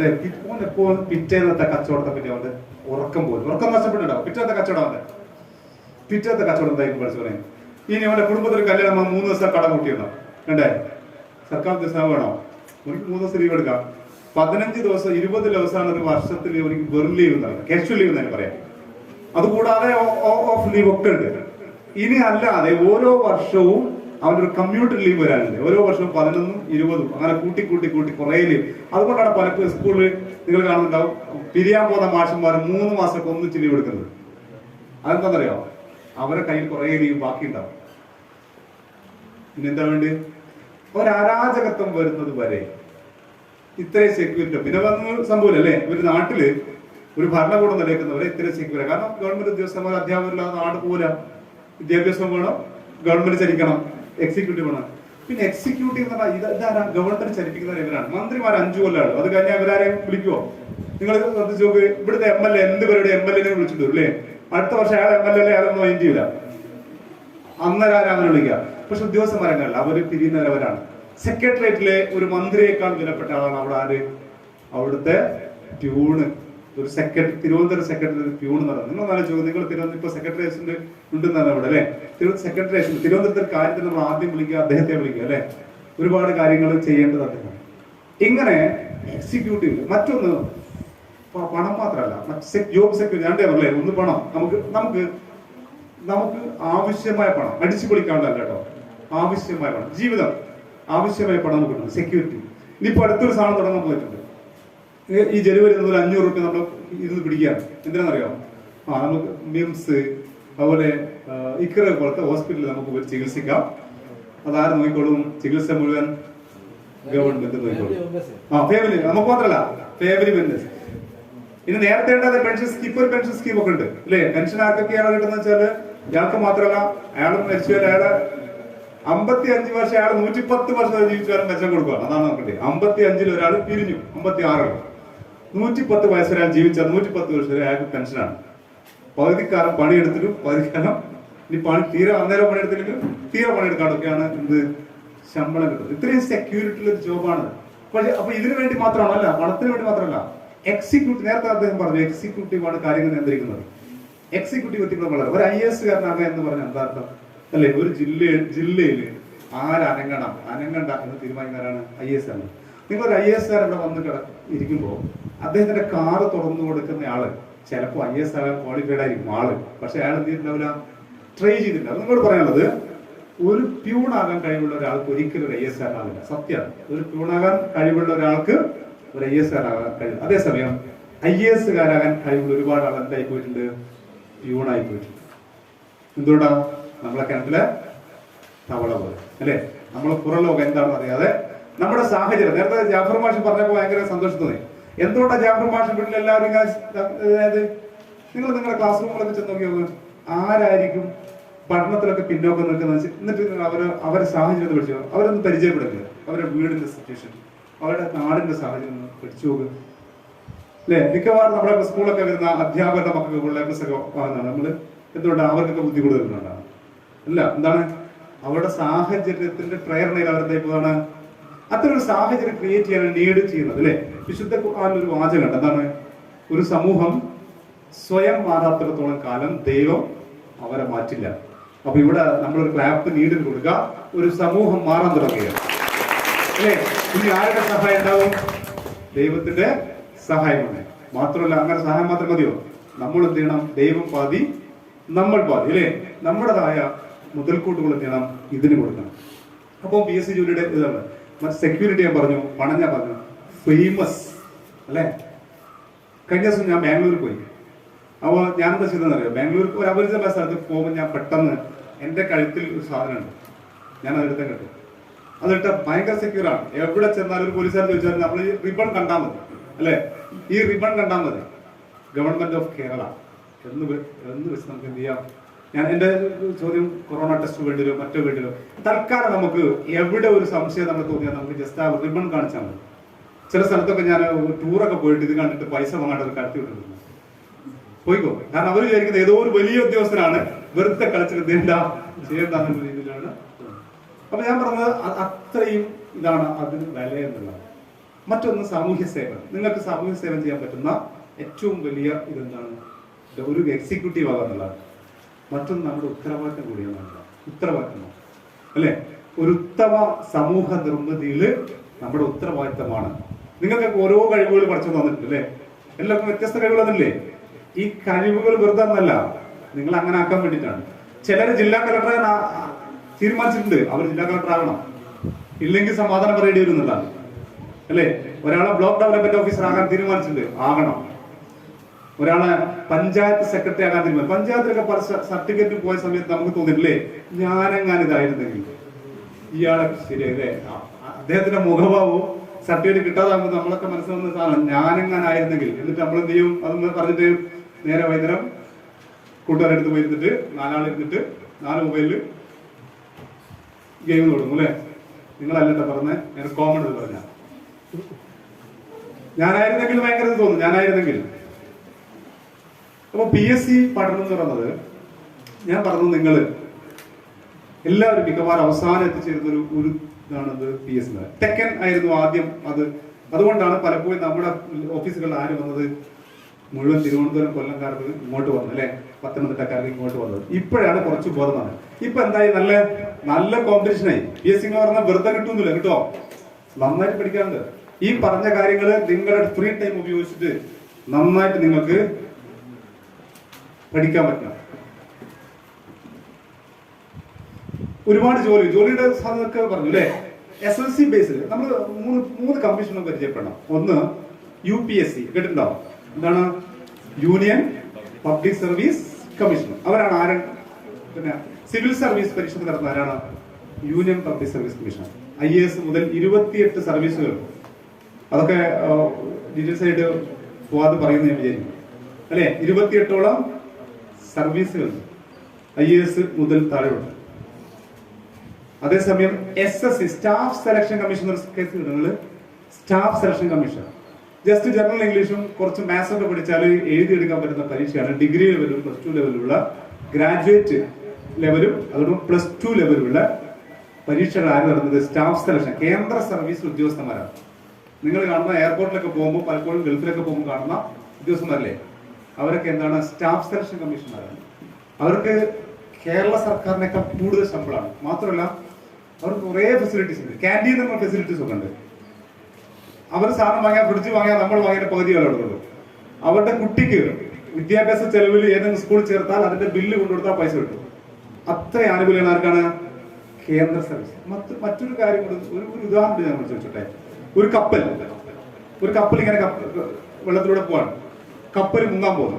കപ്പിത്താൻ നോക്കി എന്താ മുങ്ങാൻ കാരണം? വെയിറ്റ് കൂടുതലാണ്. അപ്പൊ കപ്പിത്താൻ തീരുമാനിക്കുകയാണ്, ഏതായാലും ഇതിലൊരു 300 ആളുകൾ ഇതിൽ സഞ്ചരിക്കുന്നുണ്ട്, 100 ആളെ അല്ലെ 50 ആളെ ഇതിൽ നിന്ന് പുറത്താക്കിയാൽ 250 ആൾ രക്ഷപ്പെടും, അല്ലെങ്കിൽ 300 ആളും മരിക്കും എന്ന് തീരുമാനിക്കണം.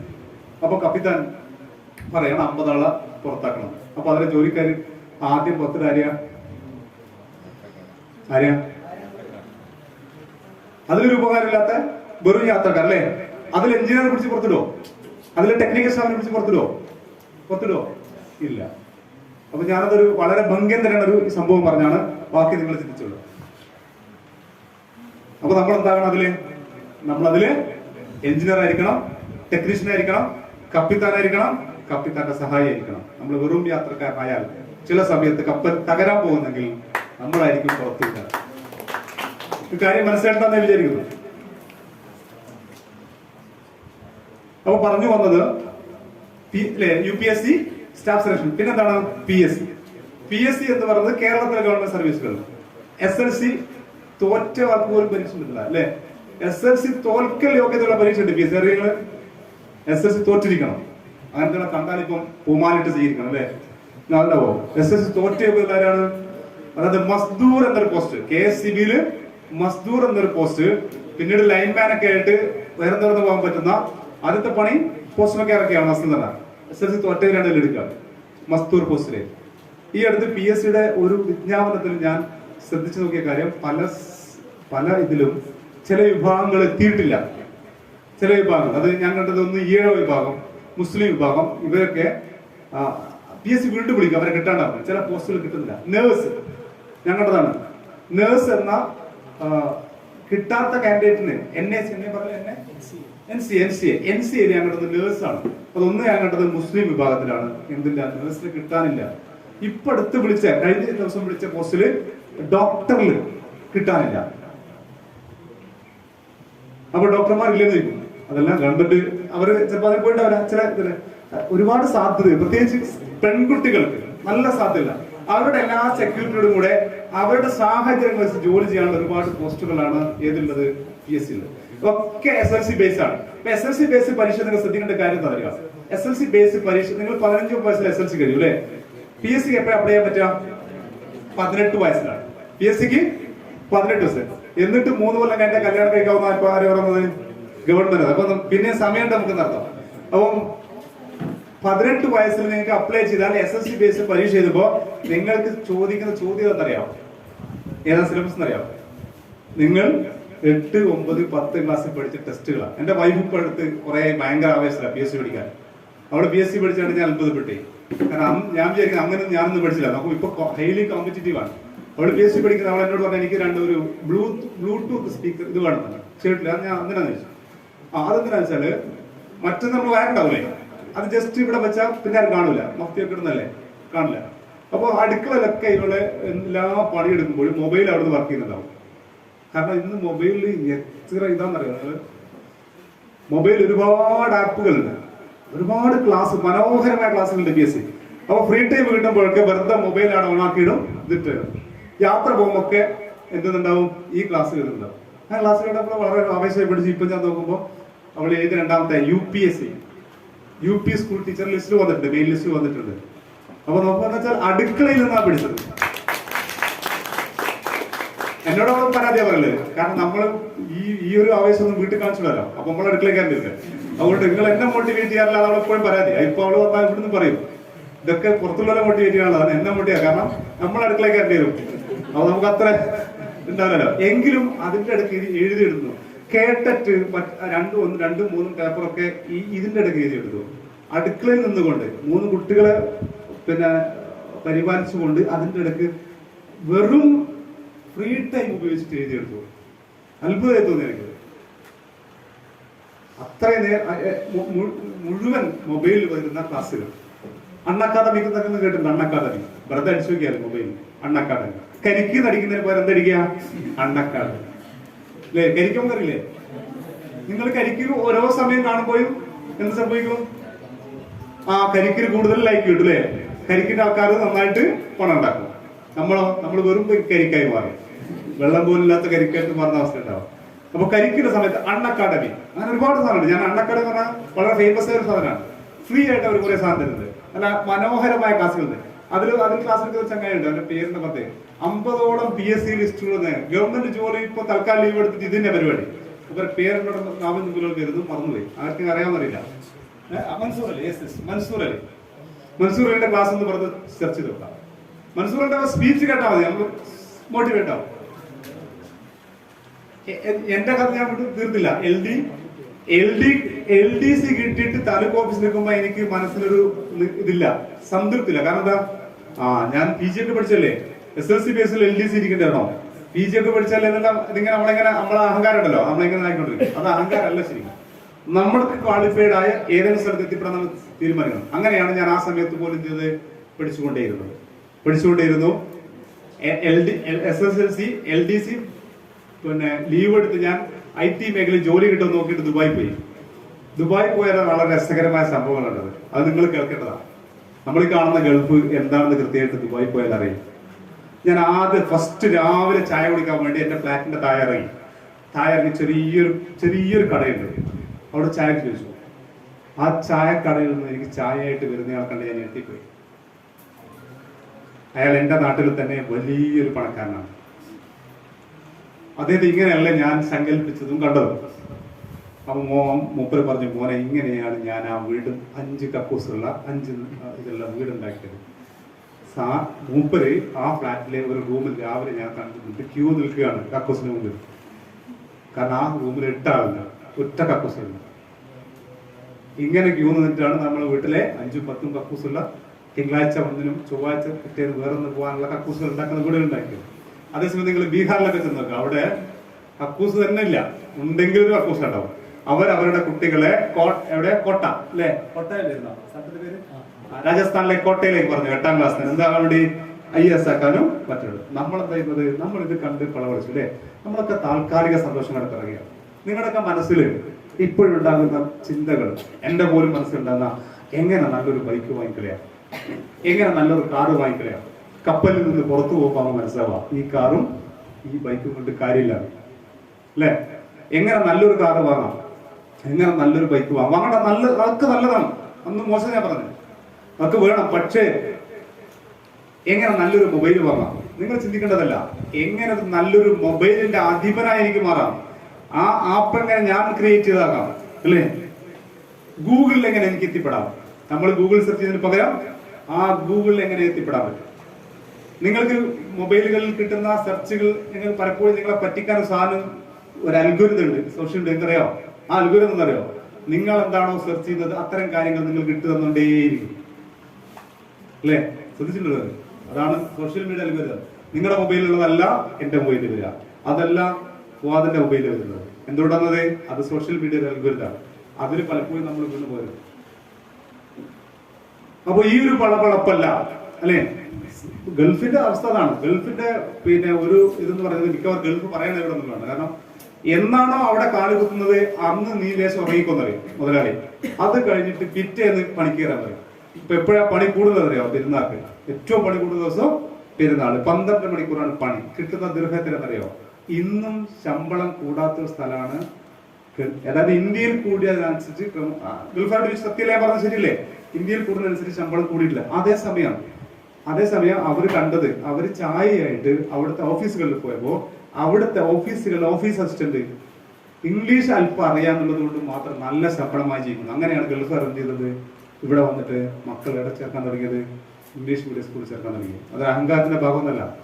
എന്റെ മക്കൾ ഏതെങ്കിലും ഗൾഫുകാരൻ, നിങ്ങൾ അനുസരിച്ച് നിങ്ങളുടെ നാട്ടിൽ ഏതെങ്കിലും ഗൾഫുകാരൻ എന്റെ മകനെ എന്നെ പോലെ ഗൾഫുകാരനാക്കാൻ ആലോചിക്കാറുണ്ടോ? ഇല്ല. അവരെന്താ ആലോചിക്കാറ്, നല്ല വിദ്യാഭ്യാസം നേടി ഗൾഫ് പോയാൽ പ്രശ്നമല്ല എന്നുള്ള രീതിയിലാണ് അല്ലെ. ഗൾഫുകാരൊക്കെ ഇത്തരം പരിപാടികൾക്ക് മുന്നിട്ട് നിൽക്കുന്നത്. സാധാരണ ഓരോരുത്തരും അവരെ ആളാക്കല്ല നോക്കുക, പക്ഷെ ഗൾഫുകാരൊക്കെ ഇത്തരം പരിപാടികൾ മുന്നിട്ട് നിൽക്കുക. എന്താണ്? അവരവിടുത്തെ അനുഭവമാണ്. 12 മണിക്കൂർ പണിയെടുക്കുക, എല്ലാ ദിവസവും പണിയെടുക്കുക. എന്നിട്ട് റൂം 8ഉം 10ഉം ആള് 2 ഡബിൾ ഡെക്ക് ഇതില് ഇപ്പുറത്തെ സ്വന്തം വീട്ടിലെ 3 നിലയുള്ള വീട് സ്വപ്നം കണ്ട് കിടന്നിറങ്ങാം. എന്നിട്ട് അവസാന അസുഖമൊക്കെ വന്നിട്ട് ഷുഗറും ഇതൊക്കെ വന്നിട്ട് അവസാനം ഈ വീട്ടിൽ വന്നിട്ട് അന്ത്യവിശ്രമം കൊള്ളുക. അങ്ങനത്തെ അവസ്ഥ. ഞാനത് ഗൾഫുകാരുടെ മോശമാക്കി പറഞ്ഞല്ല, അവരാണ് നമ്മുടെ നാട്ടിലെ എല്ലാത്തിന്റെയും പിന്നിൽ നിന്ന് മനസ്സിലാക്കണം കേട്ടോ. പക്ഷെ അത് അവർക്ക് എന്തുണ്ടായിരുന്നു? അവസരമില്ലാത്തതുകൊണ്ടാണ്. അവർക്ക് അന്ന് വിദ്യാഭ്യാസത്തിന്റെ വില തിരിയാത്തതുകൊണ്ട്, അവസരമില്ലാത്തതുകൊണ്ട് അവർ ഗൾഫിൽ പോയത് കൊണ്ടാണ് നമ്മൾ ഇങ്ങനെയായത്. നമുക്ക് ഇങ്ങനെ സംസാരിക്കാൻ പറ്റുന്നത്, നമുക്ക് ഇങ്ങനെ അവസരം കിട്ടിയത് അല്ലേ? നമുക്ക് വീട്ടിൽ കഞ്ഞി പുകയുന്നത് അതുകൊണ്ടാണ്. അതിന് നമ്മൾ തിരിച്ചു കൊടുക്കേണ്ടത് എന്താണ്? തിരിച്ചു കൊടുക്കേണ്ടത് ഒരു ഒറ്റ ബൈക്കിൽ സ്പീഡിൽ പോകുന്ന കാഴ്ചകളല്ല. ആണോ? ദിവസവും വൈകിട്ട് 10-11 മണിക്കും 4-3 പേര് മൊബൈലിൽ കുറിക്കുന്നതല്ല. ആണോ? നമ്മുടെ പ്രതീക്ഷകളാണ്. അങ്ങനെ നമുക്ക് തിരിച്ചു കൊടുക്കാൻ പറ്റണം. അതിന് നമുക്ക് ലക്ഷ്യങ്ങൾ ഉണ്ടാകണം. അതിന് പറ്റിയൊരു സമയമാണ്. നമ്മുടെ നീഡ് മനസ്സിലാക്കാനുള്ള പക്ഷ്യ സമയമാണ്. നമുക്ക് സ്വന്തമായ നീടില്ല, നമ്മുടെ സമൂഹത്തിന് കൂടിയാണ് നീട്. നമ്മുടെ സമൂഹത്തിന്റെ കൂടി ഭാഗമാണ്. നിങ്ങളെ കൊണ്ട് സമൂഹത്തിന് ആവശ്യമാണ് അല്ലേ? നിങ്ങളാണ് ഈ സമൂഹത്തിന് നാളെ നേതൃത്വം നൽകേണ്ടത്. നാളെ നിങ്ങളാണ് ഇവിടെ ഇരിക്കേണ്ടവർ. നാളെ നിങ്ങളാണ് വരുന്ന തലമുറക്ക് വഴികാട്ടേണ്ടവർ. നിങ്ങൾ മാറാൻ തയ്യാറില്ലെങ്കിൽ ഒരിക്കലും ദൈവം നിങ്ങളെ മാറ്റില്ല എന്നുള്ള വചനം നമ്മൾ എന്ത് ചെയ്യണം? എപ്പോഴും മനസ്സിൽ കാണണം. സ്ത്രീകൾക്കുള്ള വേറൊരു ഗുണം തരാം. ഞാൻ പറഞ്ഞ സമൂഹത്തിൽ ഇത്ര സ്റ്റാറ്റസ് ഉള്ള ഒരു സാധനം ഉണ്ടോ അല്ലേ? നിങ്ങൾ നോക്കിയാൽ ഒരു കല്യാണം വീട്ടിൽ ചെത്തിയാൽ ഒരു ഗവൺമെന്റ് ഉദ്യോഗസ്ഥനാണ്, ഒരു അധ്യാപികയാണ്. അധ്യാപനം എന്ന് പറഞ്ഞാൽ അവർക്കുള്ള സ്റ്റാറ്റസ്. പെൺകുട്ടികൾക്ക് മുഖത്തോട്ട് നിങ്ങൾക്ക് പറയാം അല്ലേ? കല്യാണം കഴിക്കുമ്പോ വേണേ കെട്ടിയാൽ മതി അല്ലേ? വേണമെങ്കിൽ കെട്ടിയാൽ മതി. ഒരു 5 പൈസ എന്റെ വാപ്പാന്റെ കയ്യിൽ കിട്ടൂല എന്ന് പറയാൻ നമുക്ക് പറ്റണം അല്ലേ? അതിന് പകരം ഞാൻ ചോദിക്കുന്നത് ഇങ്ങോട്ട് തരണം എന്ന് പറയാൻ പറ്റുന്ന രീതിയിലാകണം. ഇപ്പൊ തന്നെ അത് മാറി വരുന്നുണ്ട്. നിങ്ങൾ ശ്രദ്ധിച്ചോളൂ അല്ലേ? ഒരുപാട് മാറി വരുന്നുണ്ട്. ഇപ്പൊ ഏറ്റവും കൂടുതൽ ക്ലാസ്സിലൊക്കെ ഉഷാറായിട്ട് വരുന്ന പെൺകുട്ടികളാണ് പട്ടണത്തിലൊക്കെ അല്ലേ? അവസാനം രാവിലെ പോകുമ്പോൾ ബാഗ് കൊടുത്ത് പോകുമ്പോ ഇന്ന് വിറ്റു അടിക്കണം, കണ്ടു അടിക്കണം, ഞാൻ വരുമ്പോഴേക്കും പറയുന്ന അവസ്ഥ ഒക്കെ വരുത്തി വെക്കരുത്. 2 പേരും കൂടി അടിക്കുന്നത്, അങ്ങനെ അവരടിക്കണം എന്നല്ല പറഞ്ഞത്, 2 പേരും കൂടി അടിക്കുന്ന രീതിയിലേക്ക് വരണം എന്നാണ് പറയുന്നത്. അപ്പം ആൺകുട്ടികൾ എന്ത് ചെയ്യുക? പ്രത്യേകം ശ്രദ്ധിക്കുക. നമ്മൾ താൽക്കാലിക സന്തോഷത്തിന്റെ പിറകെയാണ്. സത്യത അല്ലേ? തൽക്കാലം എനിക്ക് എന്താണ് സന്തോഷം? അതിന്റെ പിറകെയാണ് നമ്മൾ. തൽക്കാലം എനിക്ക് സന്തോഷം എന്താണ്? എന്റെ ഫ്രണ്ട്സിന്റെ കൂടെ ബൈക്കിൽ ഒന്ന് സഞ്ചരിക്കുക, എന്റെ ഫ്രണ്ട്സിന്റെ കൂടെ മൊബൈലിൽ ഒന്ന് കളിക്കുക, അതാണ് നമ്മുടെ സന്തോഷം. പക്ഷേ വലിയൊരു സന്തോഷം വരാൻ പോകുന്നത്. അതാണ് നമ്മൾ വരച്ച ആ സ്മൈലി. അത് വേണമെങ്കിൽ നമുക്ക് വലിയ ലക്ഷ്യങ്ങൾ ഉണ്ടാകണം, സ്വപ്നങ്ങൾ കാണണം, സ്വപ്നങ്ങൾ ഉണ്ടാകണം, ഡ്രീം അല്ലേ? സ്വപ്നങ്ങളിലവർ മാത്രമേ മുന്നോട്ട് നയിക്കപ്പെടുകയുള്ളൂ. അപ്പോഴാണ് നമുക്ക് ആവശ്യങ്ങളെ ഇഷ്ടപ്പെടാൻ പഠിക്കുക. ആവശ്യങ്ങൾ ഇഷ്ടപ്പെടാൻ പഠിക്കുമ്പോഴാണ് നമ്മൾക്ക് ഓരോ വിഷമമുള്ള സബ്ജക്റ്റ് പോലും മധുരമായി തോന്നുന്നത്. ആവശ്യങ്ങളെ ഇഷ്ടപ്പെടാൻ പഠിക്കുമ്പോഴാണ്. അതിന് നമുക്ക് എന്ത് വേണം? ആഗ്രഹങ്ങൾ ഉണ്ടാകണം അല്ലെ? ആഗ്രഹങ്ങളെ നമുക്ക് എന്ത് ചെയ്യാൻ പറ്റണം? സ്വപ്നങ്ങളാക്കി മാറ്റാൻ പറ്റണം. അപ്പൊ നിങ്ങളുടെ ആഗ്രഹം എന്തായിരിക്കണം? നാളെ ഡിഗ്രി ഇതൊക്കെ എഴുതി എന്റെ പഞ്ചായത്തിന്റെ സെക്രട്ടറി ഞാനായിരിക്കും അല്ലെ?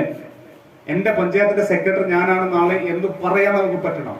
അങ്ങനെയാണെങ്കിൽ ലോകം മുഴുവൻ നിങ്ങൾക്ക് വേണ്ടി കൂടാതെ നടക്കും അല്ലെ? പൗലോ കോലോ പറഞ്ഞിട്ടുണ്ട്. ആൽക്കമിസ്റ്റ് എന്ന നോവൽ, വളരെ മനോഹരമായ നോവൽ, രാട്ടിടയന്റെ. അതിൽ പറയുന്നുണ്ട്, നിങ്ങൾ ഒരു കാര്യത്തിന് വേണ്ടി തീഷ്ണമായി ആഗ്രഹിച്ചാൽ ലോകം മുഴുവൻ നിങ്ങൾക്ക് വേണ്ടി ഗൂഢാലോചന നടത്തും. നാളെ എന്റെ വില്ലേജ് ഓഫീസർ ഞാനായിരുന്നു അല്ലെ? എന്നാലും ചോദ്യം, നെരിപ്പറ്റ വില്ലേജ് ഓഫീസർ ഞാനാകുമെന്ന് തീരുമാനിച്ചു. നെരിപ്പറ്റ പഞ്ചായത്തിന്റെ സെക്രട്ടറി ഞാനാണ് അല്ലെ? ഈ കുന്നുമ്മൽ ബ്ലോക്കിന്റെ ബ്ലോക്ക് ഡെവലപ്മെന്റ് ഓഫീസർ ഡിഗ്രിക്കുള്ളതാണ്. ഡിഗ്രി കഴിഞ്ഞാൽ ആകുന്ന സാധനം ബ്ലോക്ക് ഗസറ്റഡ് ഓഫീസർ തസ്തികയാണ് അല്ലെ? ഞാനൊക്കെ അത്ഭുതപ്പെട്ടു പോകാറുണ്ട്. ഞാനിപ്പോ വീട്ടിലിരിക്കുമ്പോൾ പലപ്പോഴും എന്റെ വീട്ടിൽ എന്നാണ് കാണുന്ന സാധനമാണ് ഗസറ്റ് ഓഫീസറെ സൈനൊക്കെ പോകാറുണ്ട് അല്ലെ? എനിക്ക് വേണ്ടി ഞാൻ വട ടൗണിൽ 5 സൈന് വാങ്ങാൻ വേണ്ടി രാവിലെ മണിക്ക് പോയപ്പോ ആ ഓഫീസിൽ നിന്ന് പറയുന്നത്, നിങ്ങൾക്ക് മണിക്ക് ശേഷം വാങ്ങാം. എല്ലാ വിത്തും വേരും അന്വേഷിച്ചാണ് എനിക്ക് കിട്ടുന്നത്. ആ സൈന് വീട്ടിൽ നിന്ന് ഇട്ടുകൊടുക്കുമ്പോൾ ഉണ്ടാകുന്ന മനസ്സിലുള്ള സംതൃപ്തി എന്നല്ലേ? എന്റെ കൂടെ അന്ന് വയലിൽ തെരുപ്പം കെട്ടിയ സമയത്ത് ഞാൻ ദുഃഖിച്ചിരുന്നുണ്ടായിരുന്നു. അവരെ കൂടെ തെരുപ്പം കെട്ടാൻ പറ്റിയില്ല. അന്ന് അതായിരുന്നു കളി, മൊബൈലൊന്നുമില്ല. അവരിന്ന് വരുമ്പോ സന്തോഷമുണ്ട്. അന്ന് സംഭവം എന്ന് വെച്ചാല് അന്ന് അതിൽ നിന്ന് അന്നത്തെ സന്തോഷം നിന്ന് കുതിറി മാറി പഠിക്കാൻ പോയത് കൊണ്ട്, അല്ലെങ്കിൽ മനസ്സിൽ ലക്ഷ്യം വെച്ച് പോയത് കൊണ്ടാണ് നമുക്ക് ഇങ്ങനെ എടുക്കുന്നത്. അങ്ങനെയാണ് ഞാൻ പറഞ്ഞ LD ക്ലർക്കിൽ നിന്നും ടീച്ചറാകണമെന്ന് 10ാം ക്ലാസ്സിൽ പഠിക്കുമ്പോൾ ഞാൻ മനസ്സിൽ നിശ്ചയിച്ച ടീച്ചറാകണമെന്ന ആഗ്രഹത്തില് ഗൾഫിൽ ജോലി ചെയ്തുകൊണ്ടിരിക്കെ എനിക്ക് എന്ത് വരുന്നത്? അപ്പോയിന്റ്മെന്റ് ഓർഡർ വരുന്നത്. ആ അപ്പോയിന്റ്മെന്റ് ഓർഡറിനാണ് ഗൾഫിൽ ഞാൻ വരുന്നത്, തിരിച്ച് ഇങ്ങോട്ട് കിടക്കുന്നത്. ഗൾഫിൽ നിങ്ങൾ ശ്രദ്ധിച്ചിട്ടോ ഞാൻ അറിയില്ല, നമ്മുടെ നാട്ടില് നാദാപുരത്തൊരു ഗാനമേള നടന്നാൽ നിങ്ങൾ ശ്രദ്ധിച്ചിട്ടുണ്ടാവും, ആൾക്കാർ വളരെ ആഹ്ലാദം വെച്ച് പോലീസുകാർ അവരെ എങ്ങനെ സമാധാനപ്പെടുത്തുന്നു അല്ലെ? ഗൾഫിൽ ഗാനം കൊടുത്തു നാദാപുരത്തുകാർ എന്നുള്ള ഗാനമേള ആരും അങ്ങോട്ടും ഇങ്ങോട്ടും ചെയ്യുന്നില്ല, ഒന്നും ആകുന്നില്ല. കാരണം അവരുടെ കയ്യിലൊരു ബത്താക്കാന്ന പ്രശ്നം, എന്നെ പറയാ ബത്താക്കാന്ന ഈ ബത്താത്ത സാധന പോലീസുകാരൻ ചിരിച്ചുകൊണ്ട് വന്നിട്ട് അതും വാങ്ങി പോകും. ഒരാൾ ചാടുന്ന ഒരാളും ചാടുന്നില്ല, കേട്ടിങ്ങനെ ഇരിക്കുകയാണ്. ആ ഒരു സ്വാതന്ത്ര്യം ഉണ്ട് ഇവിടെ നിങ്ങൾക്ക്. അവിടെ കേവലം യാന്ത്രികമായ ഒരു ജീവിതം. ഫാമിലി കൂടിയില്ലെങ്കിൽ കേവലം യാന്ത്രിക. വെള്ളിയാഴ്ചകൾ വരുന്നു, ബിരിയാണി കൊണ്ട് കഴിക്കുന്നു. ഇതാണ് ഗൾഫിൽ അവസ്ഥ. നമ്മൾ ഗൾഫിൽ പോകുമ്പോൾ പോലും നിങ്ങൾ വിദ്യാർത്ഥി പോകാൻ നിങ്ങൾക്ക് നമുക്ക് കഴിയുന്നത് നാളെ സന്തോഷിക്കാൻ പറ്റാം. എന്റെ ഏറ്റവും എനിക്ക് പുതിയ മേഖലയിൽ ഞാൻ എത്തിപ്പെട്ട് പറയാൻ പറ്റാം. ആരും റെഡി? ആണോ? നെഞ്ചത്ത് കൈവച്ച് പറയും. എന്താ പറയാ? നെഞ്ചത്ത് കൈവ ഹൃദയം എവിടെയാണ്? അവിടെ വെച്ച് പറയാം അല്ലേ? ഞാൻ പറയാൻ വെച്ച് പറയാം. ഈ വേദിയിൽ ഞാൻ എൻ്റെ കൈ നെഞ്ചത്ത് വെച്ച് ആത്മാർത്ഥമായി പ്രഖ്യാപിക്കുന്നു.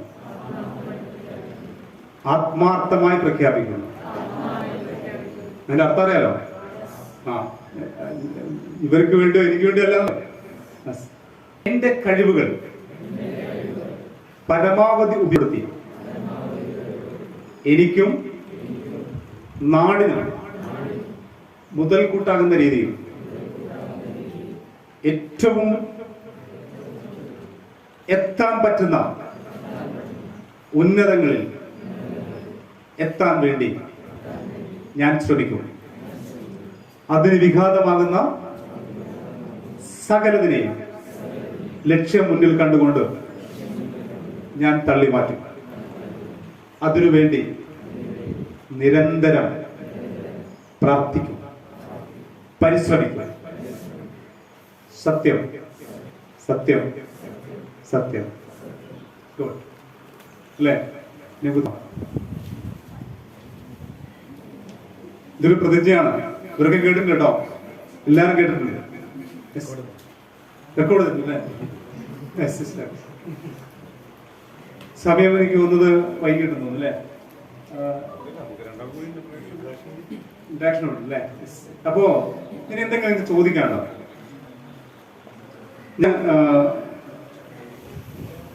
ഞാൻ ഉദ്ദേശിച്ച രീതിയിലല്ല ക്ലാസ് പോയത്. എന്തുകൊണ്ടെന്നറിയാം?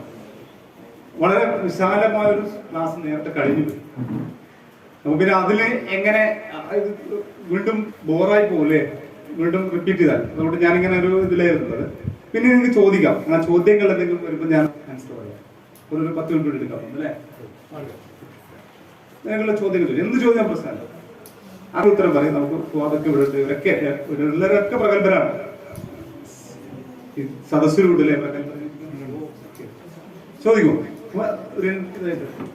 എന്തെങ്കിലും ചോദിക്കാനായി?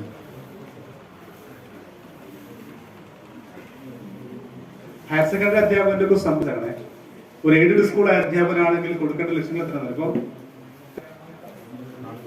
40 മുതൽ 50 വരെ 40 മുതൽ 50 വരെ കൊടുക്കേണ്ട ജോലിയാണ് 5 പൈസ ചെലവില്ലാതെ കിട്ടുന്നത്. അപ്പൊ പോരാ. സ്വാധീനം എല്ലാവരും കിട്ടില്ല, 40 കിട്ടില്ല. സ്വാധീനം, അങ്ങനെ ഒരുപാട് സംഭവങ്ങളുണ്ട്. ഇനി കിട്ടിയാൽ നിങ്ങളെ ശമ്പളം കയ്യിലേക്ക് എത്രയാണെന്നറിയാം? 3-4 കൊല്ലം കഴിയും അല്ലേ? അതേസമയം ഞാൻ ജോലിക്ക് കയറിയത് എനിക്ക് തോന്നുന്നത് 18-ാം തീയതിയാണ്. 31-ാം തീയതി ശമ്പളം കയ്യിൽ.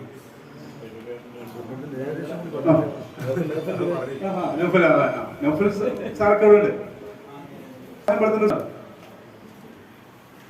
ഇപ്പൊ കൊറോണ കാലത്ത് എല്ലാവരും പുതിയിട്ടും സർക്കാർ ശമ്പളം വെക്കാൻ ഉണ്ടാക്കിയിട്ട് തീരുമാനിക്കുന്ന വിഷയമാണ്. അതാണ് സംഭവം. അപ്പൊ ഞാൻ പറയുന്നത് നമ്മുടെ പേഴ്സണൽ മാത്രമല്ല, സൊസൈറ്റിയുടെ നീടാണ്. നിങ്ങൾ വില്ലേജിൽ ഉണ്ടാകുക എന്നുള്ളത് നിങ്ങളുടെ പേഴ്സണലായിട്ട് ശമ്പളം മാത്രമാണ്. അതേ സൊസൈറ്റിയുടെ ആണത്. വേറൊരു ജോലി നിങ്ങൾക്ക് ചെയ്യാൻ പറ്റില്ല. നിങ്ങൾക്ക് പറ്റുമെങ്കിലാണ് പറഞ്ഞത്. എല്ലാവർക്കും പറ്റിക്കൊള്ളുന്നല്ലേ? പക്ഷെ പറ്റുന്ന ഒരാളെന്നായി അങ്ങനെ എത്താറുണ്ട്. അതുകൊണ്ടാണ് അത് വീണ്ടും ശ്രമിച്ചുകൊണ്ടേയിരിക്കുന്നത് അല്ലേ?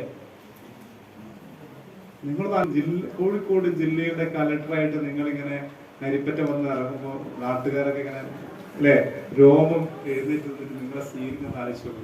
ഒരു സംഭവം അതില് സംഭവല്ലേ? അത് മനസ്സിൽ കാണാം. ആ സ്വപ്നം മനസ്സിൽ കാണാം. അങ്ങനെ കണ്ടാലുണ്ടല്ലോ പിന്നെ നമ്മുടെ കഴിവുകൾ ഇങ്ങനെ നമ്മൾ അറിയാതെ നമ്മൾ എടുത്തോളൂ. സ്കില്ലുകൾ ഉണ്ടാകും. നമ്മൾ വെറുതെ സർട്ടിഫിക്കറ്റ് ഉണ്ടാക്കി ഒരു കാര്യമില്ല. നിങ്ങൾ ഡിഗ്രി കഴിഞ്ഞാൽ നിങ്ങൾക്ക് ആർക്കും ജോലി തരില്ല. +2 കഴിഞ്ഞാൽ ആരും ജോലി തരില്ല. SLC കഴിഞ്ഞാൽ ആരും ജോലി തരില്ല. തരുമോ? അത് ജസ്റ്റ് ഒരു ക്വാളിഫിക്കേഷൻ മാത്രമാണ്. നിങ്ങൾക്ക് ഈ ഹോളിൽ കയറി ഇരിക്കാനുള്ള ക്വാളിഫിക്കേഷൻ ഒരു എൻട്രൻസ് ഇത് മാത്രമാണ്. ബാക്കി നിങ്ങളുടെ സ്കില്ലുകളാണ്. അതുകൊണ്ട് അധിക സ്കില്ലുകൾ ഉണ്ടാക്കണം. ഇംഗ്ലീഷ് നന്നായിട്ട് കൈകാര്യം ചെയ്യും, അതൊരു അധിക സ്കില്ലാണ്. നിങ്ങൾ ഇന്റർവ്യൂവിൽ ചെന്നാൽ നാളെ ഒരു ജോലിക്ക് നിങ്ങൾ ഇന്റർവ്യൂ ചെന്നാൽ ഒരു ഡിഗ്രി ഉള്ളവരായിരിക്കും അവിടെ ക്ഷണിച്ചിട്ടുണ്ടാവും അല്ലേ. പക്ഷെ ആരെയാണ് സെലക്ട് ചെയ്യാം? അധികം സ്കില്ലുള്ളയാണ്. ഒരു ഇന്റർവ്യൂവിന് പോയ ഒരു കഥയുണ്ട്. അത് ഒരു ചോദ്യത്തിന്റെ ഒരിക്കലും ഇന്റർവ്യൂ നടക്കുമ്പോൾ ഒരു പെൺകുട്ടി നല്ല ചുരിദാർ നല്ല ബുദ്ധി ഇതൊക്കെ ഇട്ടിട്ട് ഇന്റർവ്യൂവിന് പോവാണ്. ഇന്റർവ്യൂ പോയി ഇങ്ങനെ നിരന്ന ആൾക്കാർ ഇരിക്കുന്നുണ്ട്. അയാളൊക്കെ നല്ല ഭംഗിയായിട്ട് പിടിച്ച് കയറി വരുമ്പോൾ അടുത്തന്നെ കുറച്ച് വെള്ളം മറിഞ്ഞിരുന്നു. ഇവൾ അറിയാതെ നോക്കാതെ അവിടെ ഇവിടെ പോയി സ്ലിപ്പായി വീണു. എങ്ങനെ ഉണ്ടാവും വീണാല് അല്ലെ? ഇന്റർവ്യൂ ബോർഡ് ഇരിക്കുന്നു, വരുന്നവർക്ക് വീണാണ്. എങ്ങനെ അവൾ അവിടെ നിന്ന് എഴുതി നാണൊക്കെ മറിച്ചു വന്നു.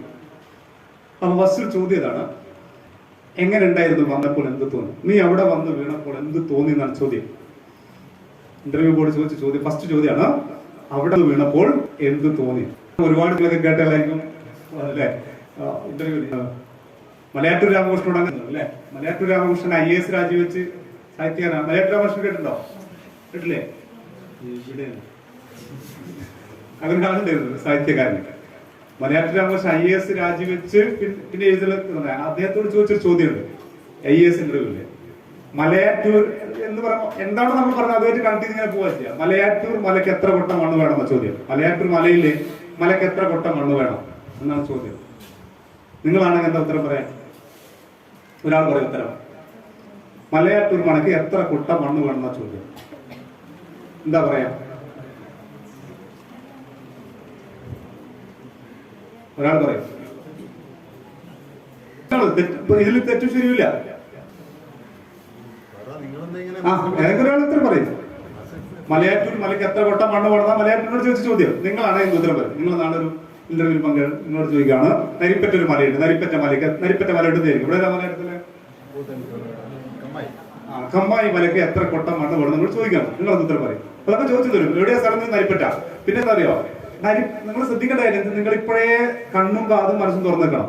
നിങ്ങൾ നരിപ്പറ്റയാണെന്ന് പറഞ്ഞാൽ നരിപ്പറ്റയുള്ള ചില ചരിത്രം ഇതൊക്കെ അവരെടുത്തുണ്ടാവും. അത് വെച്ച് നിങ്ങളോട് ചോദിച്ചു അതൊന്നും നിനക്കറിയില്ല എന്നറിയാം പറഞ്ഞാൽ എന്താ ഇന്റർവ്യൂ മാർക്ക് പോലും. നിങ്ങൾ നടന്നു വരുന്നത് പോലും ഇന്റർവ്യൂ മാർക്ക് ഉണ്ടാവും. നിങ്ങൾ നടന്നു വരുന്നത്, നിങ്ങൾ എങ്ങനെ ആഞ്ഞു കുഴഞ്ഞാൽ വരുന്നെങ്കിൽ അന്നേരം മാർക്ക് പോകും അല്ലെ. അവിടെ ഒരു സൈക്കോളജിസ്റ്റ് കൂടി ഉണ്ടാവും. നിങ്ങളുടെ വരവിൽ അറിയാം എന്ത് നിങ്ങൾ ആൾ ഉഷാറാണ്. നിങ്ങളുടെ സർട്ടിഫിക്കറ്റിൽ അറിയാം. SSLC ഫുൾ A+ കിട്ടിയാളെ +2 4A+ ആണെങ്കിൽ ആ സർട്ടിഫിക്കറ്റ് എന്താ അവരോട് പറയാം? ഇവിടെ ആള് വെട്ടനാണ് അല്ലെ. ഇവിടെ കമ്പനി എടുത്താൽ കമ്പനി കൂട്ടിപ്പോകും. അപ്പൊ എടുക്കുവോ? SSLC 5A+ കിട്ടിയ +2 6A+ കിട്ടിയാൽ ഇവന്റെ എന്താ പറയുന്നത്, ഇവന ഉഷാറായി വരുന്നത് അല്ലെ, കമ്പനി ഉഷാറാണ്. ഇതൊക്കെ ഇതാണ്. അപ്പൊ നാളെ നിങ്ങൾ കാണിക്കേണ്ട സർട്ടിഫിക്കറ്റ് മാക്സിമം ശ്രദ്ധിക്കണം. സർട്ടിഫിക്കറ്റ് കിട്ടിയിട്ട് പറഞ്ഞ കാര്യമില്ല അല്ലെ. ഓക്കെ, എന്ത് പറയുന്നത് ഉത്തരം? ആരെങ്കിലും ഉത്തരം പറ. ഇപ്പൊ നിങ്ങൾക്ക് ഉത്തരം ഉണ്ട് അല്ലേ? പറഞ്ഞാൽ തെറ്റിപ്പോ എന്ത് ചെയ്യുക? തെറ്റിപ്പോ എന്തോ സംഭവിക്കുന്നല്ല.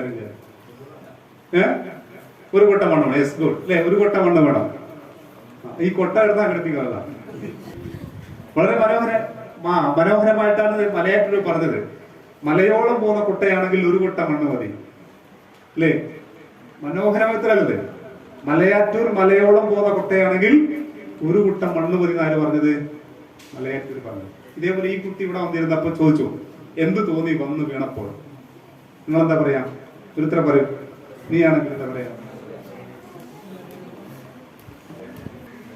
എന്താ പറയാ? വേദന തോന്നി. Yes good. അങ്ങനെ പറയാം അല്ലെ. വേറെ ആരെങ്കിലും ഉത്തരം പറയാം? ഒന്ന് വീണ് നോക്കിയാണ് അല്ലേ. ഒന്ന് വീണ് നോക്കിയാണ്. കുറെ അഭ്യാസം കണ്ടിട്ട് നീ എന്താ പറയാ? മോള് പറ. നീ തന്നെ. രണ്ടാമത്തെ ആൾ എന്താ പറയാ? കുറവ് തോന്നി. Yes good. നിങ്ങൾ പറ. അവിടെ ബ്ലാക്ക് പർദ്ദ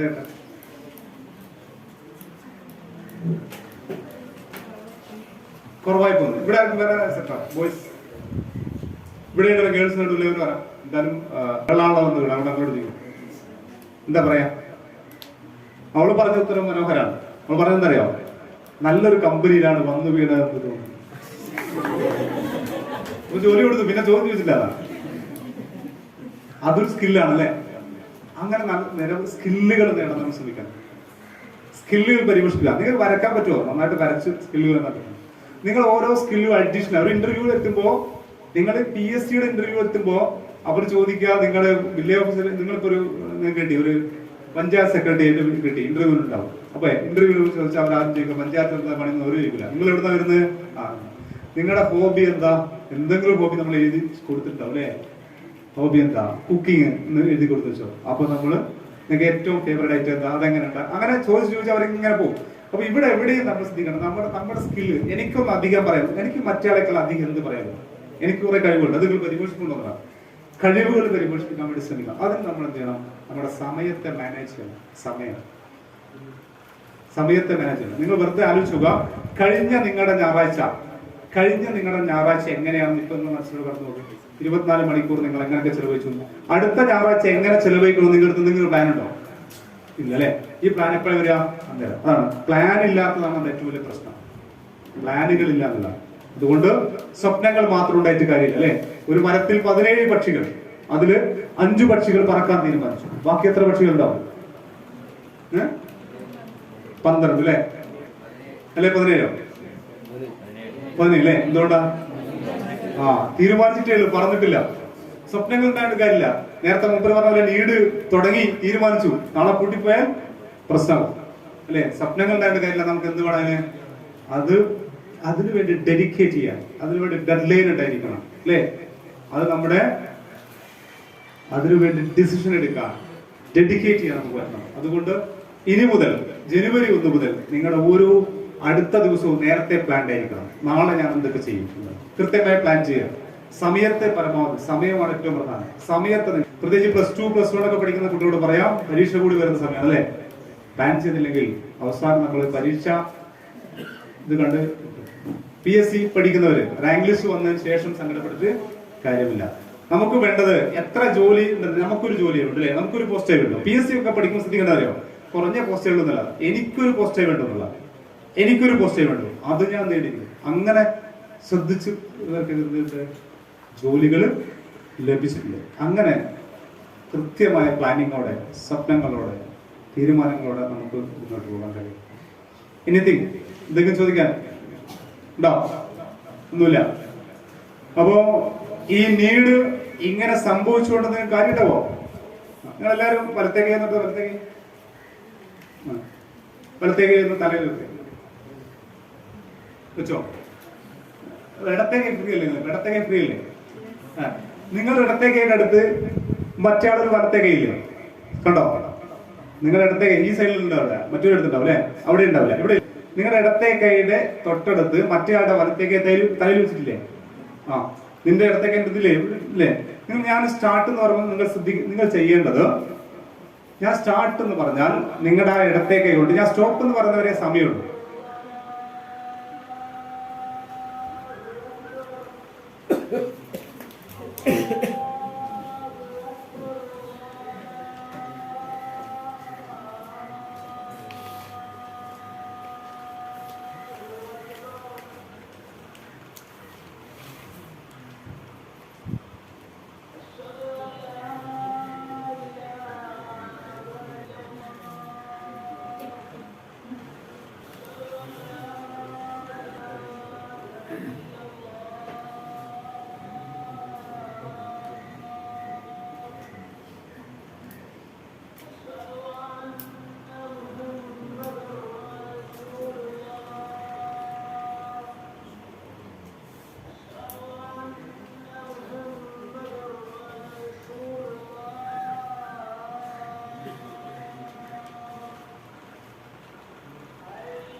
ഓക്കെ, എല്ലാവരും കൈ തലയിൽ വെക്കും.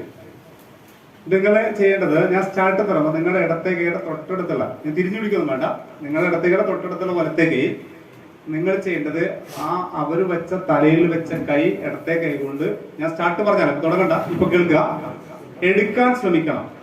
ആയിട്ടില്ല, ഞാൻ സ്റ്റാർട്ട് പറഞ്ഞാൽ നിങ്ങൾ ചെയ്യേണ്ടത് അവര് തലയിൽ വെച്ച കൈ നിങ്ങളുടെ ഇടത്തെ കൈ കൊണ്ട് എടുക്കാൻ വേണ്ടി ശ്രമിക്കണം. സ്റ്റാർട്ട് എന്ന് പറഞ്ഞ് തുടങ്ങാം, സ്റ്റോപ്പ് എന്ന് പറഞ്ഞാൽ നിർത്തണം. Okay, start. ഓക്കെ, മതി താത്തി കൈ താത്തിക്കോളൂ. എടുക്കാൻ വേണ്ടി ശ്രമിച്ചിട്ട് എടുക്കാൻ പറ്റിയൊരു കൈ നോക്കിയാണ്. കുറച്ച് ആൾക്കാരായിരുന്നു അല്ലേ? യെസ്. എടുക്കാൻ പറ്റാത്തൊരു കൈ നോക്കിയാണ്. ആ, എനിക്കെന്താ എടുക്കാൻ പറ്റാതെ? ശ്രമിച്ചു വന്നിട്ട് സമ്മതിച്ചില്ല അല്ലേ? ഇതാണ് പ്രശ്നം. ഞാനെന്താ പറഞ്ഞത്, നിങ്ങളുടെ കയ്യിൽ തല വെച്ചാൽ അല്ലേ, മറ്റേയാളെ എടുക്കാൻ വരുമ്പോ നിങ്ങൾ മുറുക്കി പിടിക്കുമെന്ന് ഞാൻ പറഞ്ഞിട്ടുണ്ടോ? ഇല്ല. ഇതാണ് നമ്മുടെ പ്രശ്നം. ഞാൻ പറഞ്ഞിട്ടില്ല നിങ്ങൾ തലയിൽ വെച്ചോ, മറ്റേയാളെ എടുക്കാൻ പറഞ്ഞു. ജസ്റ്റ് നിങ്ങൾക്ക് എന്നെ തോൽപ്പിക്കാൻ വരുന്നു. നിങ്ങൾ തോൽപ്പിക്കാൻ എനിക്കറിയാം. കാരണം ഒരാൾ സഹായിക്കാൻ വരുന്നുണ്ടെങ്കിൽ ഇങ്ങനെ പറഞ്ഞിട്ടുണ്ടെങ്കിൽ തിരിച്ചു പെട്ടണം എന്നുള്ള മനോഭാവം നമ്മുടെ മനസ്സിലെപ്പോഴും അല്ലേ? നീടെ കണക്കെ പറഞ്ഞാലും ഇതൊന്നും ശരിയാവില്ല എന്നൊരു മനോഭാവം നമ്മുടെ മനസ്സിലുണ്ടെങ്കിൽ നമ്മുടെ മനോഭാവം വലിയ പ്രശ്നമാണ്. ആറ്റിറ്റ്യൂഡ് വളരെ പ്രശ്നമാണ് അല്ലെ? ഇതിനനുസരിച്ച് ഒരു ആറ്റിറ്റ്യൂഡ് നമ്മൾ വളർത്തിയെടുക്കണം. അയാൾ തലയിൽ കൈയെടുക്കാൻ അങ്ങ് എടുത്തു വെച്ചാൽ മതി അല്ലേ? വെറുതെ മുറുക്കി പിടിക്കാൻ അല്ലെ സമ്മതിക്കരുത് ഞാൻ പറഞ്ഞില്ല. എന്റെ സംസാരത്തിൽ എനിക്ക് തോന്നിയതാണ്, ഇയാൾ എന്നെ സഹായിക്കാൻ വരുന്നുണ്ട്, എന്റെ ഭാരങ്ങൾ ഇറക്കി വെക്കാൻ വരുന്നുണ്ട്, പക്ഷെ ഞാൻ സമ്മതിക്കില്ല, അതെന്റെ ഭാരമായിട്ട് എന്റെ തലയിൽ തന്നെ നിന്നോട്ടെ എന്നുള്ളൊരു ഇതാണ്.